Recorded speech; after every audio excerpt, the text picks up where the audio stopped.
अस्सलाम वालेकुम। I hope all of you are doing well. NUMS के सदमे और नम्स की सारी डिस्कशन जो अराउंड ये वाला सारा टॉपिक थी कि NUMS paper has been difficult, NUMS paper has been out of the syllabus and this and that. आप उस सारी की सारी फेज़ में से उस एग्जामिनेशन के आपको एक शॉक देने से आप उस सारी चीज़ों से बाहर निकल आए। शॉक एब्जॉर्ब अभी तक यकीनन हो चुका होगा और आपने अपनी आई होप सो कि एमडी कैट की प्रिपरेशन शुरू कर ली होगी।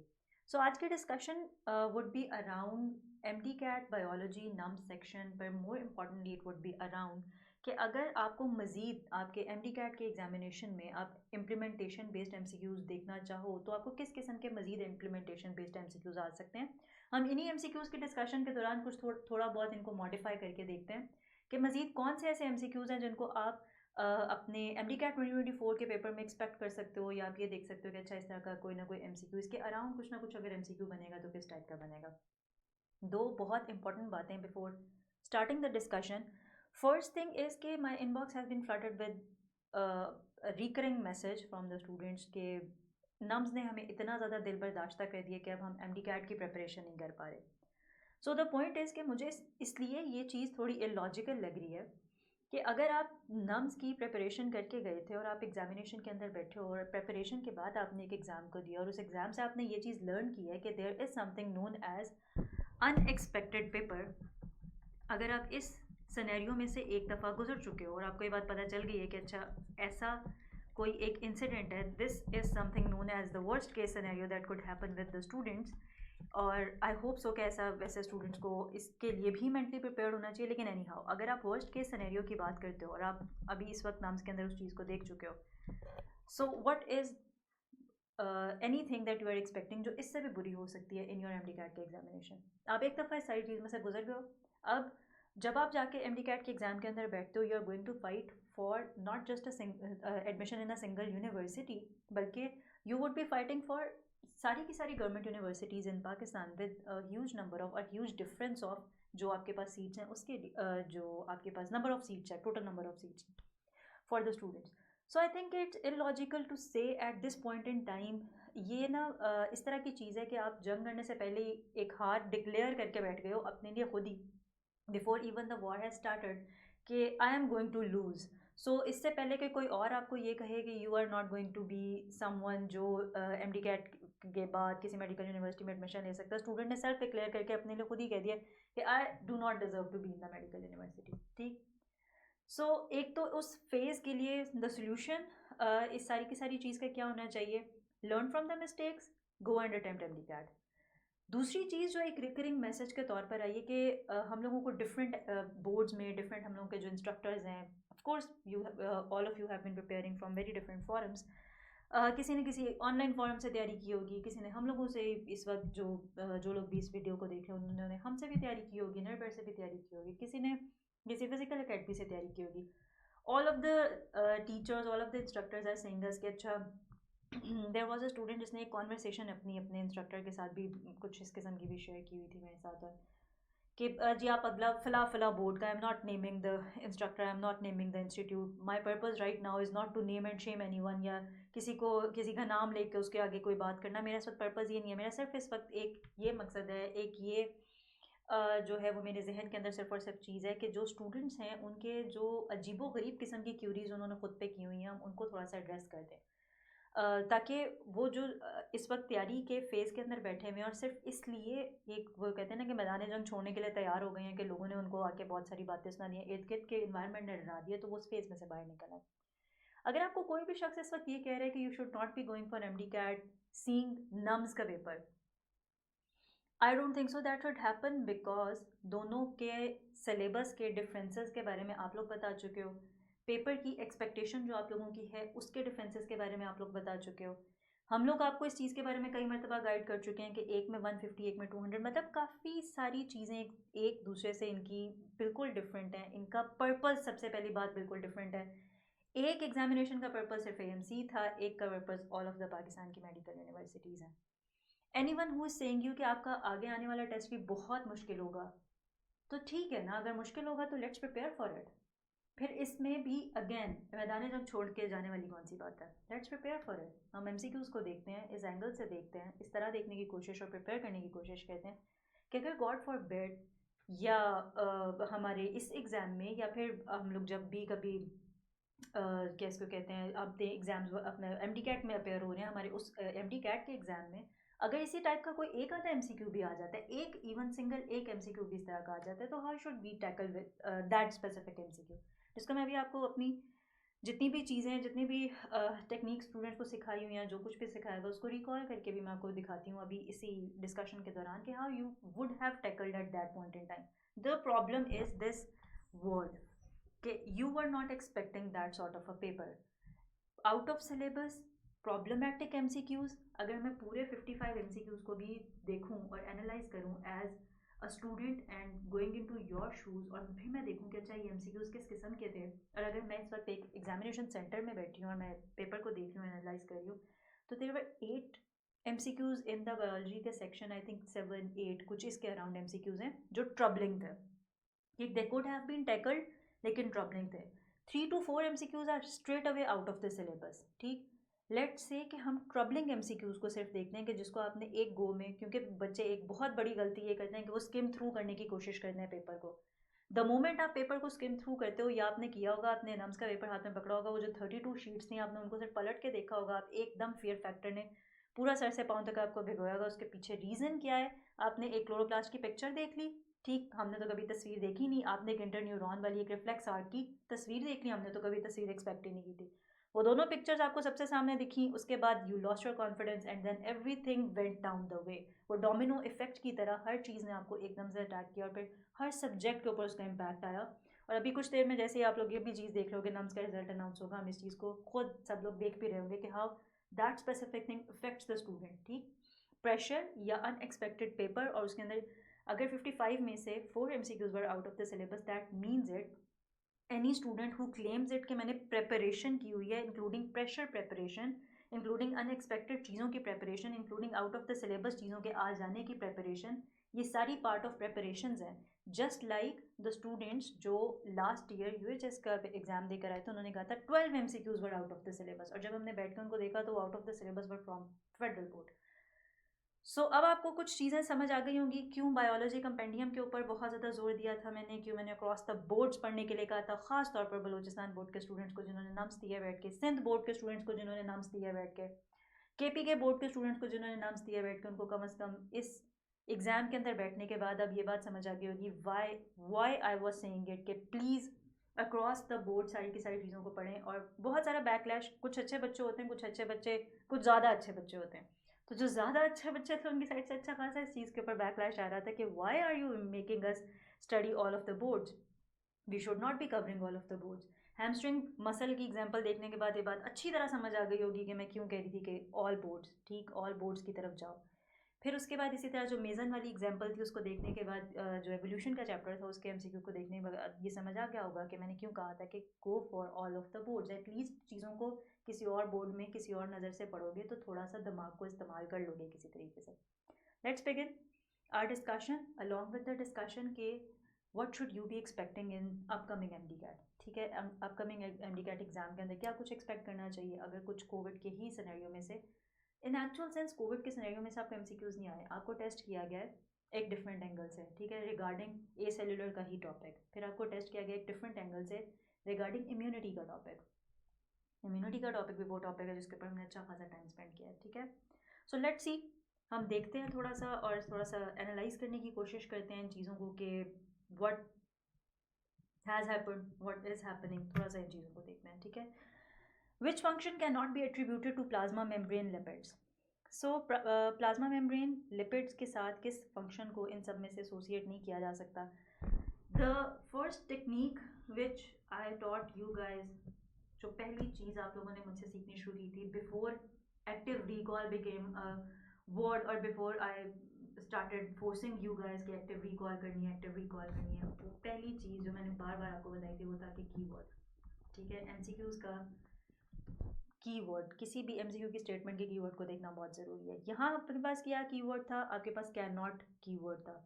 एट्रीब्यूशन, मतलब एट्रीब्यूशन आपने किसको किसके साथ रिलेट करना था. यू जस्ट हैव टू सी कि क्या फंक्शन यहाँ पर प्लाज्मा मेम्ब्रेन के स्ट्रक्चर के अंदर लिपिड्स के नहीं है. ठीक है, कौन सा एक ऐसा फंक्शन है जहाँ पर प्लाज्मा मेम्ब्रेन में लिपिड्स का नहीं है, किसी और का वो फंक्शन हो सकता है, लिपिड्स रिलेटेड वो फंक्शन नहीं है.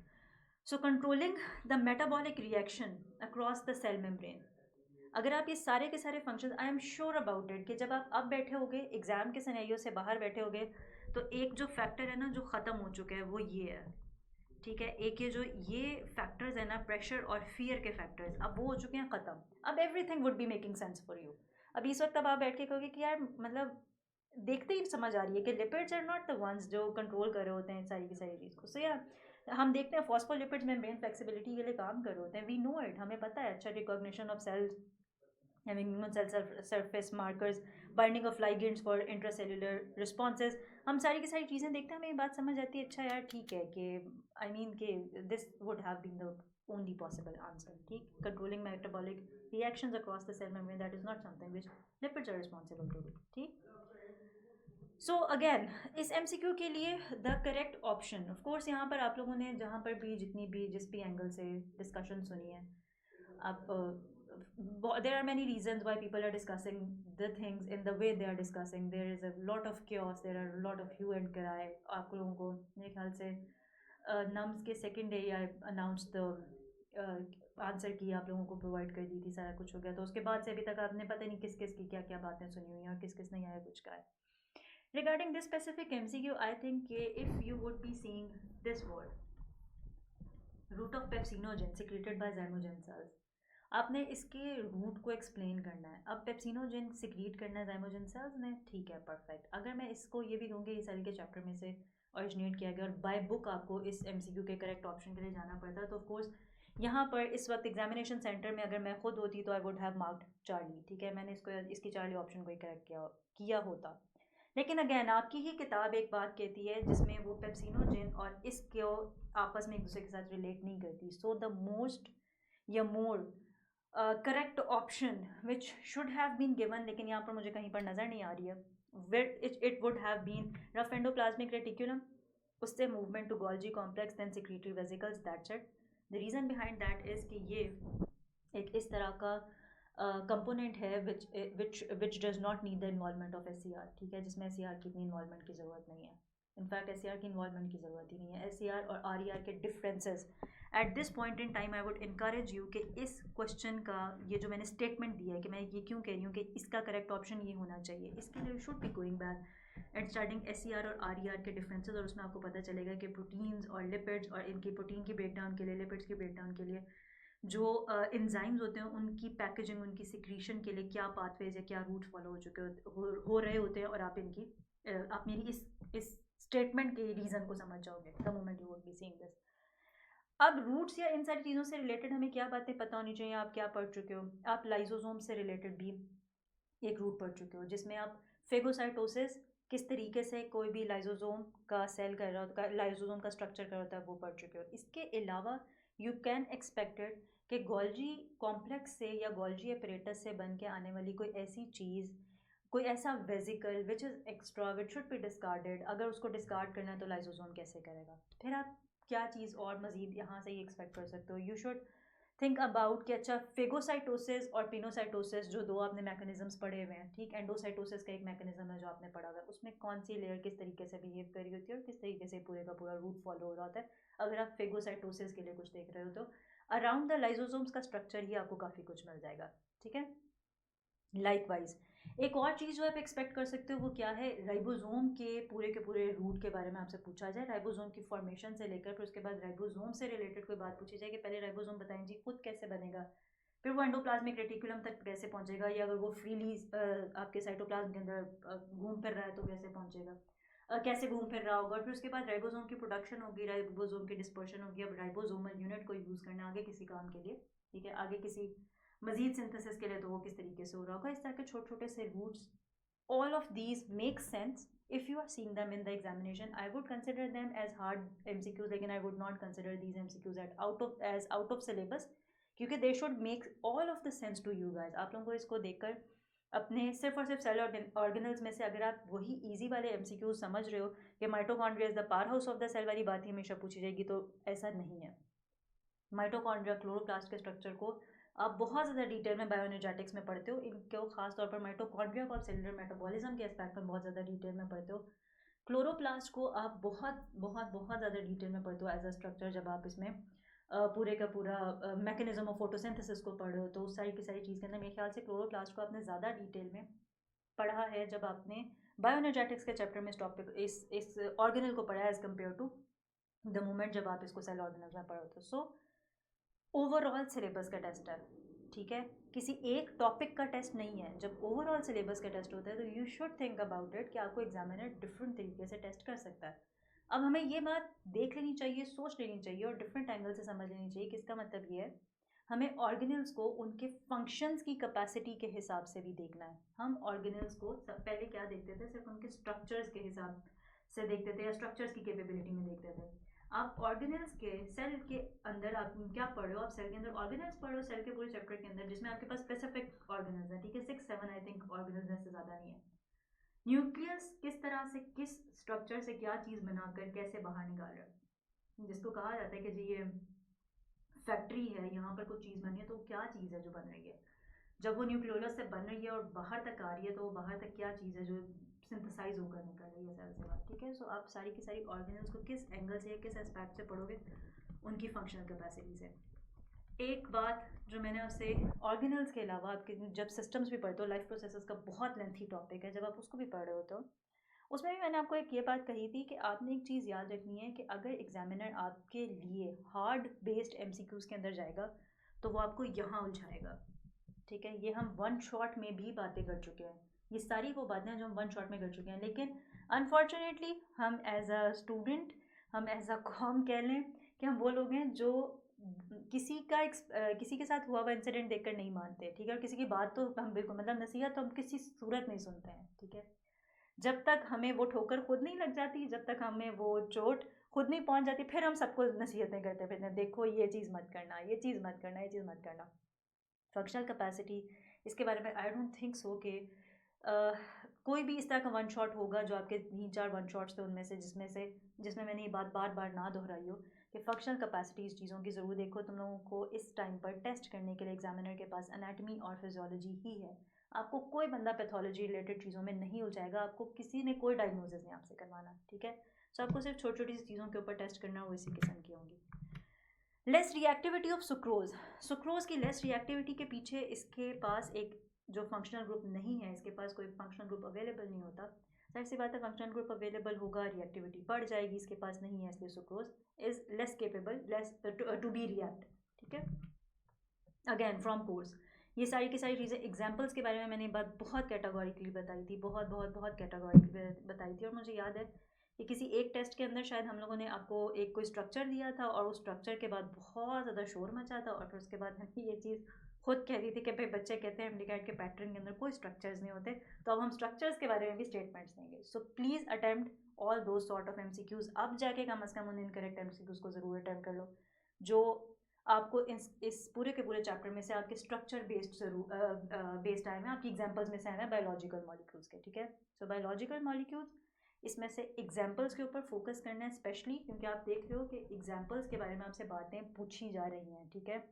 तो बायोलॉजिकल मॉलिक्यूल्स में कार्बोहाइड्रेट्स, प्रोटीन्स, लिपिड, ये सारी चीज़ें आपने देखी, आपने न्यूक्लिक एसिड्स, ये सब कुछ देखा, आपने न्यूक्लिक एसिड्स में से भी जाके देखा कि न्यूक्लिक एसिड में से भी मैं आपको दिखाती हूँ कि आपको किस किस्म का एमसीक्यू है। सो स्ट्रक्चर्स को ज़रा थोड़ा इस लिहाज से देख लो कि आपको क्या क्या एग्जाम्पल दी गई है, ठीक है, और उसका स्ट्रक्चर किस किस्म का है। जिस तरह रिंग स्ट्रक्चर ग्लूकोज का कब बन रहा है, आप कब बनता हो उसका रिंग स्ट्रक्चर देख लो, आप राइबोज के स्ट्रक्चर को कैसे देखते हो, डिफरेंट तरह के और भी स्ट्रक्चर्स हैं जो आप देख चुके हो, ठीक है। सेलुलोज का स्ट्रक्चर आपके पास मौजूद है, आपने उसको भी देखा हुआ, 2 जगहों पर पढ़ा हुआ, एक जगह पर नहीं पढ़ा।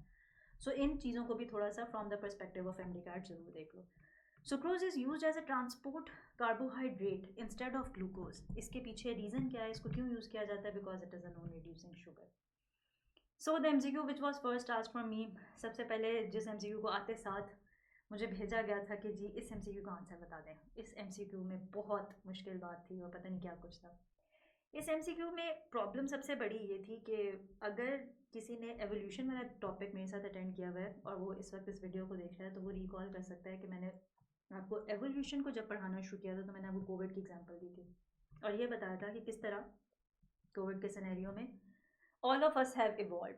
फॉर एग्जाम्पल आप कोविड के वेरिएंट्स के खबरें सुनते थे, ठीक है, तो इसका मतलब हुआ कि कोविड का जो कोविड कॉजिंग वायरस था, कोरोना वायरस, उसके वेरिएंट्स आए का क्या मतलब है? अभी तक भी उसके वेरिएंट्स आ रहे हैं, कहीं नहीं गया. जो कोरोना का वायरस है वो कहीं नहीं गया, ठीक है, वो कोविड कॉजिंग जो वायरस है that is still out there और इवॉल्व कर रहा है, और हम भी उस वायरस के साथ इवॉल्व कर रहे हैं, ठीक. वायरस भी इवॉल्व कर रहा है, डिजीज़ कॉज कर रहा है, डिफरेंट डिफरेंट एंगल से हम लोग भी इवॉल्व कर रहे हैं साथ, और हमने एवोल्यूशन में इसकी पूरी चीज़ को, नेचुरल सिलेक्शन के फिनोमिना को, कैटास्ट्रोफिज्म को, हमने हर चीज़ के अंदर इसको एक एक एग्जाम्पल के साथ पढ़ा था. आई होप सो कि आप उस सारी डिस्कशन की थोड़ी सी ज़्यादा कदर हो जाएगी और आप जाकर उसको ज़रूर देख लोगे. कोविड एक इम्पॉर्टेंट सिनेरियो था, उसमें से एमसीक्यूज दिखने चाहिए थे, ठीक, लेकिन ऑफ कोर्स ये वो एमसीक्यू है जिसके एस्पेक्ट में या जिसको इन डेप्थ जाके आपने उस तरीके से नहीं देखा होगा. This must have been one of the hard MCQs for you guys to solve. इसमें लॉजिक क्या थी? इसमें लॉजिक एक बहुत सिंपल सी चीज़ थी. एक स्टूडेंट के साथ मेरी डिस्कशन हो रही थी at the club, the ATP club जो इंस्टाग्राम पर है. उधर मैंने ये इसकी जब आंसर की वगैरह सब कुछ मैंने पोस्ट किया, तो स्टूडेंट के साथ डिस्कशन हुई थी, और दैट स्टूडेंट आस्क्ड मी कि ठीक है मैम, आप पीएच सेंसिटिविटी की को आपने कहा है कि इसका ठीक आंसर है, लेकिन why not heat sensitivity? Heat sensitivity could have been the answer. तो हीट सेंसिटिविटी से भी तो आपको वायरल स्टरलाइजेशन होती है, और उसने स्टरलाइजेशन की से रिलेटेड सारी बात की थी कि स्टरलाइजेशन के लिए मेथड यूज़ होता है और हीट के थ्रू स्टरलाइजेशन की जाती है. So why not that? अगर आप में से भी किसी ने इन दो ऑप्शंस में से किसी में आप लोग कंफ्यूज थे और आपने हीट सेंसिटिविटी को मार्क किया when you are justifying it के वायरल किलिंग के लिए heat sensitivity, sorry, heat could also be used और heat can also be a mechanism for that. पहली चीज़ तो थोड़ा सा ये समझने की ज़रूरत है कि आपके सामने इस वक्त जो स्टेटमेंट है आपने उसकी हदूद में रह के सोचना होता है. मैंने ये बात क्यों की है? क्योंकि जब आप इतने स्टेटमेंट को पढ़ा था तो आपको एक ये चीज़ लिखनी चाहिए कि यहाँ हैंड सैनिटाइजर का जिक्र किया गया. दूसरी चीज़ ये कि इस पोर्शन में आपकी क्यूरी है.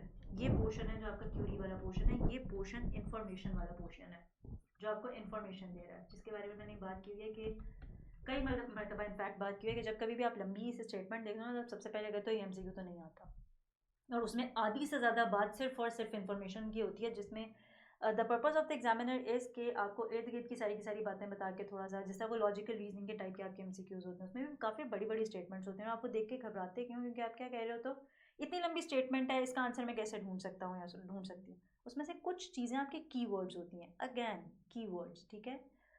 जब आप कीवर्ड्स को आइडेंटिफाई करने की कैपेबिलिटी को सीख लेते हो तो आपके पास ये वाला एज आ जाता है कि आप ये लंबी लंबी स्टेटमेंट्स को ना स्किम डाउन करके, छोटा करके अपने काम की बात उसमें से निकाल सकते हो. अब यहाँ थी काम की बात. Which property of corona virus made these products, मतलब कि ये वाली प्रोडक्ट्स इफेक्टिव.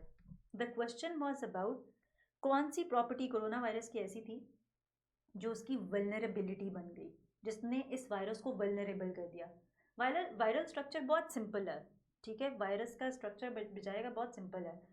उसके पास क्या है? उसके पास एक कैप्सिड है और उसके पास एक जीनोम है. इसके अलावा तो उसके पास कुछ तीसरा है ही नहीं. जो उसके पास, हम कहते हैं ये कैसे करता है अपने आप को, वो वाला वेपनाइज कर लेता है जिसके पास रिवर्स ट्रांसक्रिप्टेज भी आ जाता है, ताकि उसके पास इस किस्म का जीनोम हो जो थोड़ा सा जिसमें आप सारी की सारी जीनोम की क्लासिफिकेशन पढ़ते हो. ये उन स्टूडेंट्स के लिए ऑप्शन जिन्होंने बाकायदा तौर पे इसके ऊपर पूरी पूरी बहस की हुई है कि हम क्लासिफिकेशन क्यों पढ़ें, जबकि classification is just for federal board students.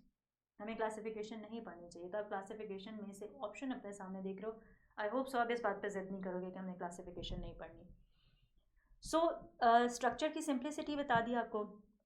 Let's move on. हम इसको देखते हैं. अच्छा, वायरस अपने आप को मजीद हाइप अप किस तरह करता है? अपने इन्वेलप, फिर उसके बाद उस इन्वेलप के ऊपर भी स्पाइक्स कर लेता है. आपने सब कुछ एड्स के स्ट्रक्चर में पढ़ा हुआ है, ठीक है. एड्स के वायरस में जो HIV वायरस है, आपने ह्यूमन इम्यूनो डेफिशिएंसी वायरस में के स्ट्रक्चर के अंदर ये सारी चीज़ें पढ़ी हुई हैं.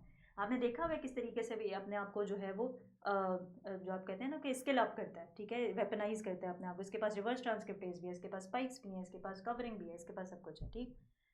सो यहाँ कोरोना वायरस के बारे में सिर्फ स्पेसिफिकली क्यों बात की गई है, आपको इसका स्ट्रक्चर क्यों बताया गया है? आपको ये बताया गया कि ये इन्वेल्व्ड वायरस है. दैट मीन्स ये थोड़ा सा एडवांस्ड किस्म का वायरस है, ठीक है, एक वेपनाइज्ड किस्म का वायरस है. हैंड सैनिटाइजर यूज़ किया आपने, तो हैंड सैनिटाइजर ने ऐसा क्या किया, ऐसी कौन सी वल्नरेबिलिटी पकड़ी वायरस की कि फिर उसके बाद एक बैरियर आ गया और वायरस आपको उस हिसाब से डिजीज़ कॉज नहीं कर पाया. इसमें इसकी पीएच सेंसिटिविटी पकड़ी. हीट सेंसिटिविटी तब होती जब यहाँ पर हम इस वायरस को ख़त्म करने के लिए हीट या अल्ट्रा वायलेट रेज या इस किस्म का कोई ना कोई और मैकेनिज्म यूज़ कर रहे होते हैं, हाई टेम्परेचर या इस किस्म का कुछ यूज़ कर रहे होते हैं। इम्प्लीमेंटेशन बेस्ड एमसीक्यू या केस बेस्ड एमसीक्यू या एसएलओज या जो भी आपके केस रिलेटेड जिस तरह के भी एमसीक्यूज आते हैं, इन एमसीक्यूज़ को फेडरल के स्टूडेंट्स ने भी पहले देखा हुआ है। इस तरह के एमसीक्यूज़ को कैम्ब्रिज के स्टूडेंट्स ने भी पहले देखा हुआ है। इस तरह के एमसीक्यूज़ ने सबसे ज़्यादा तंग पंजाब, केपी के और बलूचिस्तान के स्टूडेंट्स को किया होगा, क्योंकि ये वो स्टूडेंट्स हैं जो पेट एमसीक्यूज़ देखने के, पेट क्वेश्चंस देखने के आदि स्टूडेंट्स हैं, जो ये देखते हैं कि अच्छा ठीक है ये किताब की लाइन, इसके आगे पीछे हमसे कुछ ना पूछें, क्योंकि ऑफ कोर्स एमडी कैट के अंदर किताब की लाइंस ही पास्ट ईयर पेपर्स में आती रही है। That's why all of these things were very difficult to think about even. जब आप सोच भी रहे थे तो आपकी सोच में भी ये सारी चीज़ें नहीं आ पा रही थी। ऐसे एमसीक्यूज़ में एक चीज़ I agree with you, time ज़्यादा लगता है, which is something which the board should have, of course they should have thought about it कि ऐसे एमसीक्यूज़ में टाइम ज़्यादा लगता है। सो हार्ड लेवल के एमसीक्यूज़ ऑलमोस्ट कितने देने चाहिए, इस चीज़ को थोड़ा सा कैटर इन करना चाहिए। तो दूसरी बात, आउट ऑफ सिलेबस एमसीक्यूज़ तो I am all for it कि आउट ऑफ सिलेबस कुछ भी नहीं होना चाहिए। एक लफ्ज़ भी एग्ज़ाम के अंदर आउट ऑफ सिलेबस नहीं होना चाहिए। As examiner, as paper setter और ये सारा कुछ मैंने ये खुद ये चीज़ एक्सपीरियंस की हुई है कि एम्पल चीज़ें होती हैं स्टूडेंट को टेस्ट करने के लिए, और स्टूडेंट को टेस्ट करने के पीछे एक रीज़न होनी चाहिए। एक मैडनेस की जगह एक reason is a good thing to test a student. आप क्या चाहते हैं? आप चाहते हैं to mark out the best students, right? इन बेस्ट स्टूडेंट्स को कंपटीशन में से उभार कर सामने लेकर आना। Why gives anything out of syllabus? I mean this is perfectly in from the syllabus, लेकिन फिर भी it is seeming out of syllabus to the students. तो ये इतनी सी चीज़ में एक अगर डिफिकल्टी लेवल बढ़ गया, देयर इज़ नो पॉइंट कि आप कुछ भी आउट ऑफ द सिलेबस पूछें, ठीक है? सो आउट ऑफ सिलेबस तो ऑफ कोर्स जस्टिफाइड ही नहीं है किसी भी रीज़न से। अगर सिलेबस दिया गया एमसीक्यूज उसमें से आने चाहिए, लेकिन इस एमसीक्यू के पीछे ये रीज़न थी, मैंने आपको बता दी। The proteins with tertiary structure, they are helpful in, so they are helpful in doing what? Are they helpful in carrying messages from glands to target organs, in maintaining epithelial lining of the skin, in making the matrix of connective tissue, या फिर in helping in muscle contraction? आप proteins और उनका tertiary structure पढ़ चुके हो। आप proteins के इनफैक्ट डिफरेंट टाइप्स के स्ट्रक्चर्स पढ़ चुके हो, डिफरेंट तरह के आप इनके स्ट्रक्चर्स पढ़ते हो। और इस तरह के एमसीक्यू के अंदर carrying messages from glands to target organs, आपको पता है मैसेजेस ग्लैंड से टारगेट ऑर्गन्स तक लेके जाने का काम, ये काम हार्मोन्स का होता है, ठीक है? अब हार्मोन्स में इतनी डिफरेंट टाइप्स के हार्मोन्स हैं, इसमें हमारे पास इंसुलिन भी है, ठीक है? फिर इसमें हमारे पास जो आप लोग पढ़ चुके हो, मैं सिर्फ आपके पढ़े हुए जो हार्मोन्स हैं उनकी बात कर रही हूँ। आप इंसुलिन के स्ट्रक्चर को भी इनफैक्ट आप पढ़ चुके हो। फिर हेल्पिंग इन मसल कॉन्ट्रैक्शन में भी आप प्रोटीन्स को पढ़ चुके हो, और इसमें आप मायोसिन को पढ़ चुके हो। इसमें आपके पास प्रोटीन्स हैं जिनके आप स्ट्रक्चर्स देख चुके हो, आप इनके स्ट्रक्चर्स पढ़ चुके हो, ठीक है? सो ऐसी protein with tertiary structure, and it is helpful in doing what, ठीक? इसमें से टर्शरी स्ट्रक्चर को हम लोग देखते और फिर इसके बाद हम इसमें से फंक्शन को देखते। The problem is the differentiation, the discrepancies across the board. Tertiary structure के अंदर, या जो मैंने हार्मोन्स और यहाँ पर आपके पास मसल कॉन्ट्रैक्शन की एग्जांपल लिखी है, इसी के अंदर ही अक्रॉस द बोर्ड डिफ्रेंसिएशंस हैं, ठीक? एग्जांपल्स के अंदर ही इंसुलिन के स्ट्रक्चर के ऊपर बैठ के तो ख़ास तौर पे हम लोगों ने कहा था कि भाई कहीं पर ये किसी स्ट्रक्चर की लिखी हुई है, कहीं पर ये किसी स्ट्रक्चर की लिखी हुई है, अक्रॉस द बोर्ड थोड़ी सी discrepancies. And I am sure about it कि जिस किसी ने भी इस एमसीक्यू को देखा होगा उसने अपने बोर्ड के हिसाब से ही सोचा होगा उस टाइम पर बैठ कर कि अच्छा क्या what should be the correct answer, या मेरे जहन में सब क्या करेक्ट आंसर चल रहा है। सो ऑफ कोर्स अगर आपने इसमें से कोई आंसर मार्क किया होगा और अल्फ़ा या डेल्टा में से आपने किसी ऑप्शन को मार्क किया होगा, तो it makes all the sense कि आपने इधर जो है ना वो कौन सी ऑप्शन को चूज़ किया और क्यों किया। I think for the time being अगर हम स्ट्रक्चर वाइज देखें और टर्शरी स्ट्रक्चर की और इस सारी की सारी कैपेबिलिटी के ऊपर भी देखें, helping in muscle contraction could have been the correct answer और alpha could have been the correct answer, only the board knows, ठीक है? कि उन्होंने इस एमसीक्यू की स्टेटमेंट के अंदर किस प्रोटीन विद टर्शरी स्ट्रक्चर को ज़हन में रखा है, और फिर उसके बाद इस एमसीक्यू को आप लोगों से पूछा है। उस एग्जाम्पल के ऊपर ऑफ कोर्स ये जो है वो कैसे कहते हैं बात बिल्कुल ठीक आएगी, लेकिन again we need to have at least the key और the question paper from NUMS की साइड, ताकि हम ये चीज़ देख सकें कि अच्छा क्या MCQs in actual sense exam के अंदर थे और उनकी क्या कीज़ हैं और उसके पीछे क्या एक्सप्लेनेशन थी या वट एवर, क्या थॉट प्रोसेस था जब ये स्टेटमेंट या ये सब कुछ सेट किया जाता है। So this is also one of the MCQs जिसने बहुत तंग किया है कि भाई रीबाउंडिंग और स्ट्रेटनिंग और कर्लिंग और इस सारी चीज़ के बारे में बात हो रही थी। केपीके के स्टूडेंट्स ने भी बहुत ज़्यादा इस पर शोर मचाया कि हमारे बोर्ड के according it should B hydrogen bond. The only correct answer for this MCQ could be disulphide bridge. इसमें दो ऑप्शंस वाला कोई सिनेरियो नहीं है, यहाँ आपके पास आंसर डाइसल्फाइड ब्रिज ही हो सकता है। रीबाउंडिंग प्रोसेस और अगर कर्लिंग और ये हेयर और ये सारा कुछ इसमें से इस सारी चीज़ को देखा जाए, अगर किसी स्टूडेंट की उस वक्त मेंटल कैपेबिलिटीज़ लेवल की थी कि वो रिकॉल या एक्टिव रिकॉल की कैपेबिलिटी का था, तो उसने हेयर और फिर उसके बाद कैरेटिन को तो कम से कम ज़रूर सोचा होगा, ठीक है। From the girls you might have thought about keratin treatment, और आपने इस चीज़ को भी देखा होगा कि अच्छा कैरेटिन ट्रीटमेंट होता है बालों का, जब बालों की बहुत ज़्यादा ब्रेकेज हो रही होती है, ठीक, बाल टूट रहे होते हैं, जिसको कहते हैं कि जी आपके किसी भी इंसान के बाल वीक हो गए तो कैरेटिन ट्रीटमेंट दिया जाता है, ठीक। हेयर कैरेटिन, कम से कम ये चीज़ें आपने रिलेट की होगी आपस में। अब the problem with the structure of keratin is और the curling and then the straightening of the hair is के जो डाइसल्फाइड ब्रिज है ना, that is the specific thing जो एक कर्ल का पूरा, क्योंकि कर्ल इस तरीके से किसी भी के भी मतलब बालों में या जो स्ट्रक्चर ऑफ द प्रोटीन है उसमें इस तरीके से आ रहा है। You have to just straighten it down, तो कोई ना कोई बॉन्ड्स तो होंगे ना जिनकी ब्रेकेज करनी पड़ेगी, using heat, using different sort of chemicals. Again अगर कुछ इसी किस्म के इम्प्लीमेंटेशन बेस्ड मजीद MCQs आए फ्रॉम बायोमोलिक्यूल्स, ये भी अगेन बायोलॉजिकल मॉलिक्यूल्स में से हमें क्या ही पूछा जा सकता है, बायोलॉजिकल मॉलिक्यूल्स में से इस किस्म के MCQs भी पूछे जा सकते हैं। सो अपनी तरफ से जिसने भी बनाया उसने बायोलॉजिकल मॉलिक्यूल्स में से MCQ बनाया। तो which bond is targeted by oxidising agents use during this process, मतलब ऑक्सीडाइजिंग जितने भी एजेंट्स यूज किए जा रहे होते हैं, उन्होंने हीट के मैकेनिज्म को नहीं बोला, उनसे क्या ऑक्सीडाइजिंग एजेंट्स किस बॉन्ड को तोड़ने के लिए यूज होते हैं, that bond is the disulphide bridge, it is not the hydrogen bond, ठीक है, डाइसल्फाइड ब्रिज का बॉन्ड है। Ions of heavy metal are harmful for living organisms because of their ability to destabilize proteins, ठीक है। The diagram below, अच्छा अब ये जो डायग्राम थी ना, इस डायग्राम ने भी बच्चों को बहुत ज़्यादा तंग किया था।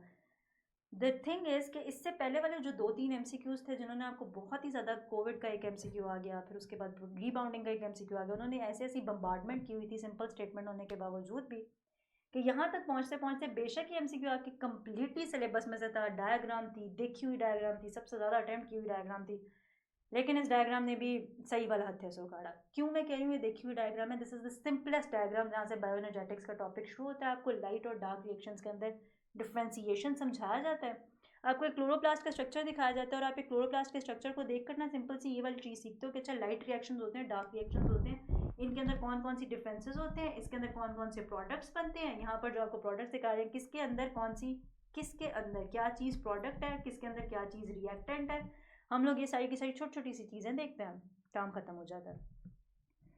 ऐसे MCQ को अगर कभी दोबारा देखो, अगर कभी किसी भी डायग्रामेटिक MCQ को दोबारा देखो और आपने उसके डायग्राम रिकॉल करनी है और आपने उसके डायग्राम दोबारा से याद करनी है, थोड़ा सा इस जोन आउट होकर थोड़ा सा इस जोन के अंदर जाओ कि यार इस डायग्राम में एक चीज़ हमें देखनी चाहिए, विच इज़ कि इन प्रोसेसेस के अंदर क्या रिएक्टेंट्स थे और क्या प्रोडक्ट्स थे। आपने कम से कम और कुछ नहीं, टेबल्स को रट्टे मारे हुए हैं रिएक्टेंट्स और प्रोडक्ट्स के, ठीक है। हम बैठ गए रोते हुए ये कहने के लिए किस प्रोसेस के अंदर कितने ATP बनते हैं, ठीक है, लड़ के हमने ATP पे बुरा हाल कर लिया। प्रोकैरियोटिक सेल में कितने ATP बनते हैं जी, यूकैरियोटिक सेल में कितने ATP बनते हैं, आराम से फोटोसिंथेसिस उठाया, फोटोसिंथेसिस का सिंपलेस्ट तस्वीर उठा के सामने रख के पूछा बताओ क्या रिएक्टेंट और क्या प्रोडक्ट है। सो लाइट यहाँ पर आप देख रहे हो, लाइट एज अ रिएक्टेंट आप खुद वो एक फोटोन को जो है वो एक्टिवेट करेगी अंदर से जाके, फोटो सिस्टम 2 पे जाके एक्ट करेगी, फोटो सिस्टम 1 पे जाके एक्ट करेगी, जो सारा कुछ होगा इलेक्ट्रॉन एक्साइट होगा, वो सारी चीज़ें ठीक है, फोटोन यहाँ से जा रहा है। दूसरा, क्या इनपुट क्या रिएक्टेंट होना चाहिए, अगर हम BCD पर ना भी जाए ना, ऑप्शन अभी आपके पास कोई भी सामने ना हो, खुद सोचो क्या क्या रिएक्टेंट्स होते हैं, ठीक है, क्या क्या रिएक्टेंट्स होने चाहिए। दूसरे रिएक्टेंट, एक आप सिर्फ ऑप्शन ए के बारे में सोच लेते हैं, दूसरा अगर यहाँ पर भी गड़बड़ हुई थी आप सिर्फ ऑप्शन डी के बारे में सोच रहे थे, क्योंकि यहाँ पर आपको एक चीज़ चाहिए थी और वो क्या था, केल्विन साइकिल का प्रोडक्ट। ज़िंदगी में हमेशा याद रखो जब इस तरह की कोई मुश्किल चीज़ देखते हो ना, always start from what do you know rather than what do you not know. यार मुझे क्या नहीं पता, I do not know this, I don't know this, I don't know that. Rebounding का मुझे कुछ नहीं पता चल रहा, मुझे कुछ नहीं समझ आ रहा, मैं उस MCQ को स्किप करूँ, मैं आगे आऊँ, ठीक है, मैं अपनी पेपर अटैम्प्टिंग टेक्निक्स पूरी की पूरी जो है ना वो क्या आप उसको कहते हो कि मैं अपनी पूरी की पूरी पेपर अटैम्प्टिंग टेक्निक्स जो मैंने पता नहीं किस किस जगह से कितनी 10 करोड़ जो यूट्यूब की वीडियोज़ हैं उनको देख देख के हिस्ट्री में डाल के जो है ना वो क्या इसको कहते हैं सेव कर करके वॉच लेटर कर करके मैंने रखा हुआ है। आधी मैंने देख ली हुई, आधी मैंने छोड़ दी है, व्हाट्सएवर जो कुछ भी आपने किया हुआ है। और मैंने अपने लिए कोई एक पैटर्न बनाया था पेपर को अटेम्प्ट करने का।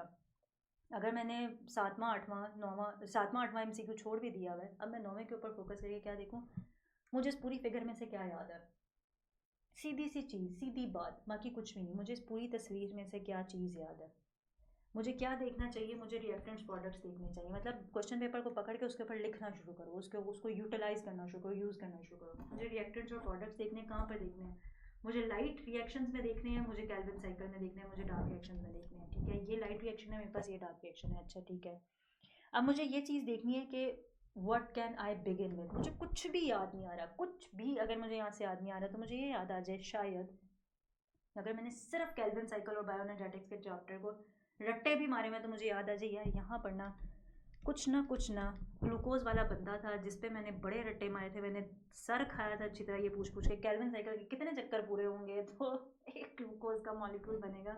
I am just saying it all to you guys out loud, क्योंकि ये वो क्वेश्चन हैं जो पूरा साल मुझसे पूछे जाते हैं। ठीक है, और बार बार पूछे जाते हैं।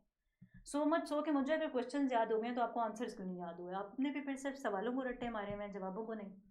कम से कम ये तो याद होगा, अच्छा यहाँ पर हम लोगों ने इस कैल्विन साइकिल के अंदर आखिरी प्रोडक्ट हमने शुगर देखी थी। ठीक, the moment you would have gone over here, आपको डी ऑप्शन के अंदर शुगर डिफरेंट जगहों पर दिख रही है। अगर आप सिर्फ अल्फा और डेल्टा को पहचान लेते, आप बीटा और चार्ली में भी इतना कंफ्यूज ना होते, क्योंकि यहाँ पर आपको देखने की क्या चीज़ ज़रूरत पड़ती, इधर डेल्टा में तो we are very sure about it कि क्या होना चाहिए, शुगर होनी चाहिए, दैट्स इट। कोई ऑक्सीजन का तो सिनेरियो ही सवाल ही पैदा नहीं होता है। डेल्टा में किसी सूरत भी और कुछ नहीं होना चाहिए एक्सेप्ट शुगर। 3 ऑप्शन आती, एक स्किप हो जाती, फौरी तौर पर एलिमिनेट होती, ये चीज़ याद आती देखने के फ़ौरन बाद। ठीक, अल्फ़ा में हमें क्या चीज़ समझ आ जानी चाहिए थी, ये सारे के सारे सिनेरियो को देखने के बाद अल्फ़ा में अगर हमें वाटर नाम की चीज़, देखो ऑक्सीजन किसी सूरत अल्फ़ा में नहीं हो सकता। Oxygen is not at all a reactant in photosynthesis. Oxygen reactant नहीं है फोटोसिंथेसिस के प्रोसेस के अंदर। ठीक है, आप उसको रिएक्टेंट के तौर पे नहीं देखते हो, उल्टा आप ये ज़रूर देखते हो कि आप बाई प्रोडक्ट हाइड्रोलिसिस कहीं पर आप होते हुए देखते हो, आप बाई प्रोडक्ट के तौर पे आप इसको बनते हुए देखते हो, लेकिन आप इसको रिएक्टेंट, आप सिर्फ फोटोसिंथेसिस का अपने सामने सीधा सीधा करके लिख भी लो ना कि आप क्या क्या इंग्रेडिएंट्स पकड़ते हो, फिर फोटोसिंथेसिस होता है, फिर उसके बाद आपके पास शुगर बनती है और क्या क्या चीज़ें बनती हैं, तब भी आपको बात समझ आ जाती, डेल्टा ऑप्शन किसी सूरत नहीं हो सकती। Let's make sense of alpha और चार्ली ऑप्शन। अच्छा, अल्फा और चार्ली ऑप्शन में हमारे पास कार्बन डाइऑक्साइड और वाटर की ऑप्शन है। हमें अल्फा में क्या देखना है, हमें अल्फा में यहाँ पर क्या चाहिए, प्रोडक्ट या रिएक्टेंट, हमें अल्फा में यहाँ पर रिएक्टेंट चाहिए। ठीक है, इधर रिएक्टेंट में हम लोगों के पास क्या चीज़ या किस चीज़ की ऑप्शन होना या किस चीज़ की कैपेबिलिटी होना ज़रूरी है। हमारे पास या तो ये होता कार्बन डाइऑक्साइड हो या हम लोगों के पास वाटर हो। यहाँ पर करेक्ट ऑप्शन क्यों वाटर बनती है, क्योंकि आपको पता है कि यहाँ पर we need the presence of water. ठीक है, वाटर यहाँ पर होना चाहिए। फिर उसके बाद हम लोगों के पास एंड पर यहाँ पर जो है वो कैसे कहते हैं, एक साइकिल को, सॉरी लाइट रिएक्शन के पूरे रिएक्शन कंप्लीट होना चाहिए, और हमारे पास एंड प्रोडक्ट के तौर पर कम अज़ कम जो आपका ऑक्सीजन है उसको बनना चाहिए। ठीक, आप सिर्फ और सिर्फ कुछ चीज़ें देखते, कुछ चीज़ें एनालाइज करते, अल्फ़ा बीटा चार्ली डेल्टा में से सिर्फ अल्फ़ा और डेल्टा ऑप्शन को देखते तो आप पहुंच सकते थे अपने आंसर तक। आई होप सो जो पहुंचा होगा उसने ये सारा कुछ एग्जैक्टली ऐसे ही किया होगा। Which mechanism would be compromised in the absence of cytochrome complex during light reaction of photosynthesis? यहाँ पर क्या चीज़ देखनी है, एक तो ये इसकी एब्सेंस लाइट रिएक्शन के दौरान कौन से वाला मैकेनिज्म इस तरह का है जो कॉम्प्रोमाइज हो जाएगा। ठीक है, कीवर्ड्स, सीधी सी चीज़ कीवर्ड्स, साइटोक्रोम कॉम्प्लेक्स के एब्सेंस के अंदर कौन से वाला मैकेनिज्म कॉम्प्रोमाइज हो जाएगा, establishment of proton gradient. During glycolysis isomerization takes place in the formation of दो स्टेप्स, दो जगह हैं जहाँ पर आप आइसोमराइजेशन देखते हो। ठीक, आप क्या कहाँ पर देखते हो, fructose 6 phosphate, fructose 1,6 bisphosphate, fructose 6 phosphate के स्टेप के ऊपर देखते हो G3P, और इसके जो है वो कैसे कहते हैं, इसके आप आइसोमर को देखते हो। सिर्फ और सिर्फ इन स्टेप्स, इन दो स्टेप्स के ऊपर आप आइसोमराइजेशन देखते हो, इसके अलावा आप कहीं नहीं देखते। इसका ये करेक्ट ऑप्शन थी, बाकी सारी में ऑफ कोर्स कोई रिपीटेड ऑप्शन थी नहीं, so these were incorrect. Presence of PEP carboxylase in C4 plants enable them to avoid photorespiration due to। अच्छा, अब C4 plants के बारे में बात, C4 pathway के बारे में भी इवन बात, this is only in federal board, बाकी किसी भी बोर्ड में। So I completely agree with all other boards और बाकी सारे स्टूडेंट्स, यकीनन ये बलूचिस्तान के पी के जो आपका ये है पंजाब के स्टूडेंट्स, उन सबको तो C4 पाथवे ही, C4 प्लांट्स ही देखते ही साथ ही लगा हुआ है कि यार ये तो हमने कभी ना देखे ना कुछ। ठीक है, हम तो ये इन सारी चीज़ों को तो हम इसको तो हम उल्टा बिल्कुल छोड़कर गुजर जाते हैं पास से, ठीक है, तो ये कहाँ से आया? सो course you can label this specific question as out of course for you guys, ठीक। तो PEP carboxylase being strictly a carboxylase, ये इसका करेक्ट ऑप्शन था। इस एमसीक्यू में क्या चीज़ थी कि फैट्स और proteins can be used as respiratory fuel which of the following serves as a common molecule which is produced due to their catabolism. अब यहाँ पर सिर्फ और सिर्फ एक चीज़ थी जिसको आपको जो है ना ज़ेरे गौर लेकर आना था, एंड दैट इज़ कि इन दोनों के अंदर एक तो कॉमनैलिटी, कॉमन आखिरी चीज़ क्या बनती है सिंथेसिस में, और फिर कंप्लीट सिंथेसिस मतलब कंप्लीट कैटाबॉलिज्म। कंप्लीट कैटाबॉलिज्म के बाद हमारे पास आखिर में सबसे क्या चीज़ आती है, तो that is acetyl CoA. Which of the following viruses has a double stranded DNA genome. उन सब लोगों के लिए जो कह रहे थे कि क्लासिफिकेशन क्यों पूछी जाती है, क्यों याद कराई जाती है, आप हर टेस्ट के अंदर क्लासिफिकेशन के कोई ना कोई एमसीक्यूज दे देते हैं, हम उनके बारे में क्या करें, क्या हम उनको छोड़ दें या हम उनको याद करें? तो अब आपको बहुत अच्छी तरह पता चल गया होगा कि कंपेंडियम बनाने के पीछे, इन सारी चीज़ों के पीछे जो थॉट प्रोसेस था, कंपेंडियम को completely free of cost, completely ₹0 पर, मतलब कम्प्लीटली फ्री ऑफ कॉस्ट आप लोगों को देने के पीछे, खासतौर पर वो वाले सारे स्टूडेंट्स जो नेट पे के स्टूडेंट्स, आपको इतनी देर पहले कंपेंडियम दिया गया हुआ है। I think you guys have got the compendium since काफ़ी मंथ्स पहले, आई डू नॉट एग्जैक्टली रिमेंबर ये किस टाइम से आपके पास फ्री है, लेकिन 3 महीने से ज़्यादा का टाइम गुजर चुका है जब से आप लोगों के पास कंपेंडियम है, कम्प्लीटली फ्री ऑफ कॉस्ट है। लेकिन ऑफ कोर्स बाकी चीज़ों की तरह whatever is free is just sent to the rubbish, कि ठीक है उठाओ इसको फेंक दो, इसका क्या फ़ायदा है। सो स्मॉल पॉक्स, जिस किसी के भी बोर्ड के अंदर क्लासिफिकेशन नहीं है, उसने क्लासिफिकेशन नहीं देखी या उसकी एग्जांपल्स उसके पास क्लासिफिकेशन रिलेटेड नहीं है, ऑफ कोर्स उसके लिए ये एमसीक्यू भी, that student would be shrieking out loud, और बाहर आके अच्छी खासी जो है ना वो चीखें चुखें मार रहा होगा कि जी आउट ऑफ सिलेबस पेपर था। ये एमसीक्यू भी आउट ऑफ सिलेबस नहीं कहा जा सकता, क्योंकि अगेन फेडरल के अंदर क्लासिफिकेशन है, ठीक है, और ए सेलुलर का टॉपिक आपके पास सिलेबस के अंदर है। An enzyme is capable of acting on a wide range of related substrates. Which of the following is the property of that enzyme? When you expect an जो enzyme है, when you expect an enzyme to be acting on a wide range of related substrates, यानी काफ़ी सारे substrates के साथ ये जो है वो capability हो इसके पास कि जी उनके साथ उनके ऊपर act कर सके, तो that goes in the dimension of, in the domain of induced fit model. And if you guys go back to the enzymes का chapter, which is the easiest chapter as you guys say, तो उसके अंदर आपको एक बात जो है वो कैसे कहते हैं समझ आ जाएगी कि इस कैपेबिलिटी के ऊपर पूरा उतरने वाले एंजाइम्स जो हैं they are known as regulatory enzymes, ठीक है। All are the characteristics responsible for better survival of encapsulated bacteria. Encapsulated bacteria के बेटर सर्वाइवल के लिए सारे कैरेक्टरिस्टिक्स हैं, कौन सी एक चीज़ है जो उनके बेटर सर्वाइवल के लिए नहीं है? इन सब चीज़ों में से उनका बेटर सर्वाइवल नहीं करवाने वाली चीज़ क्या है? Easy recognition by host.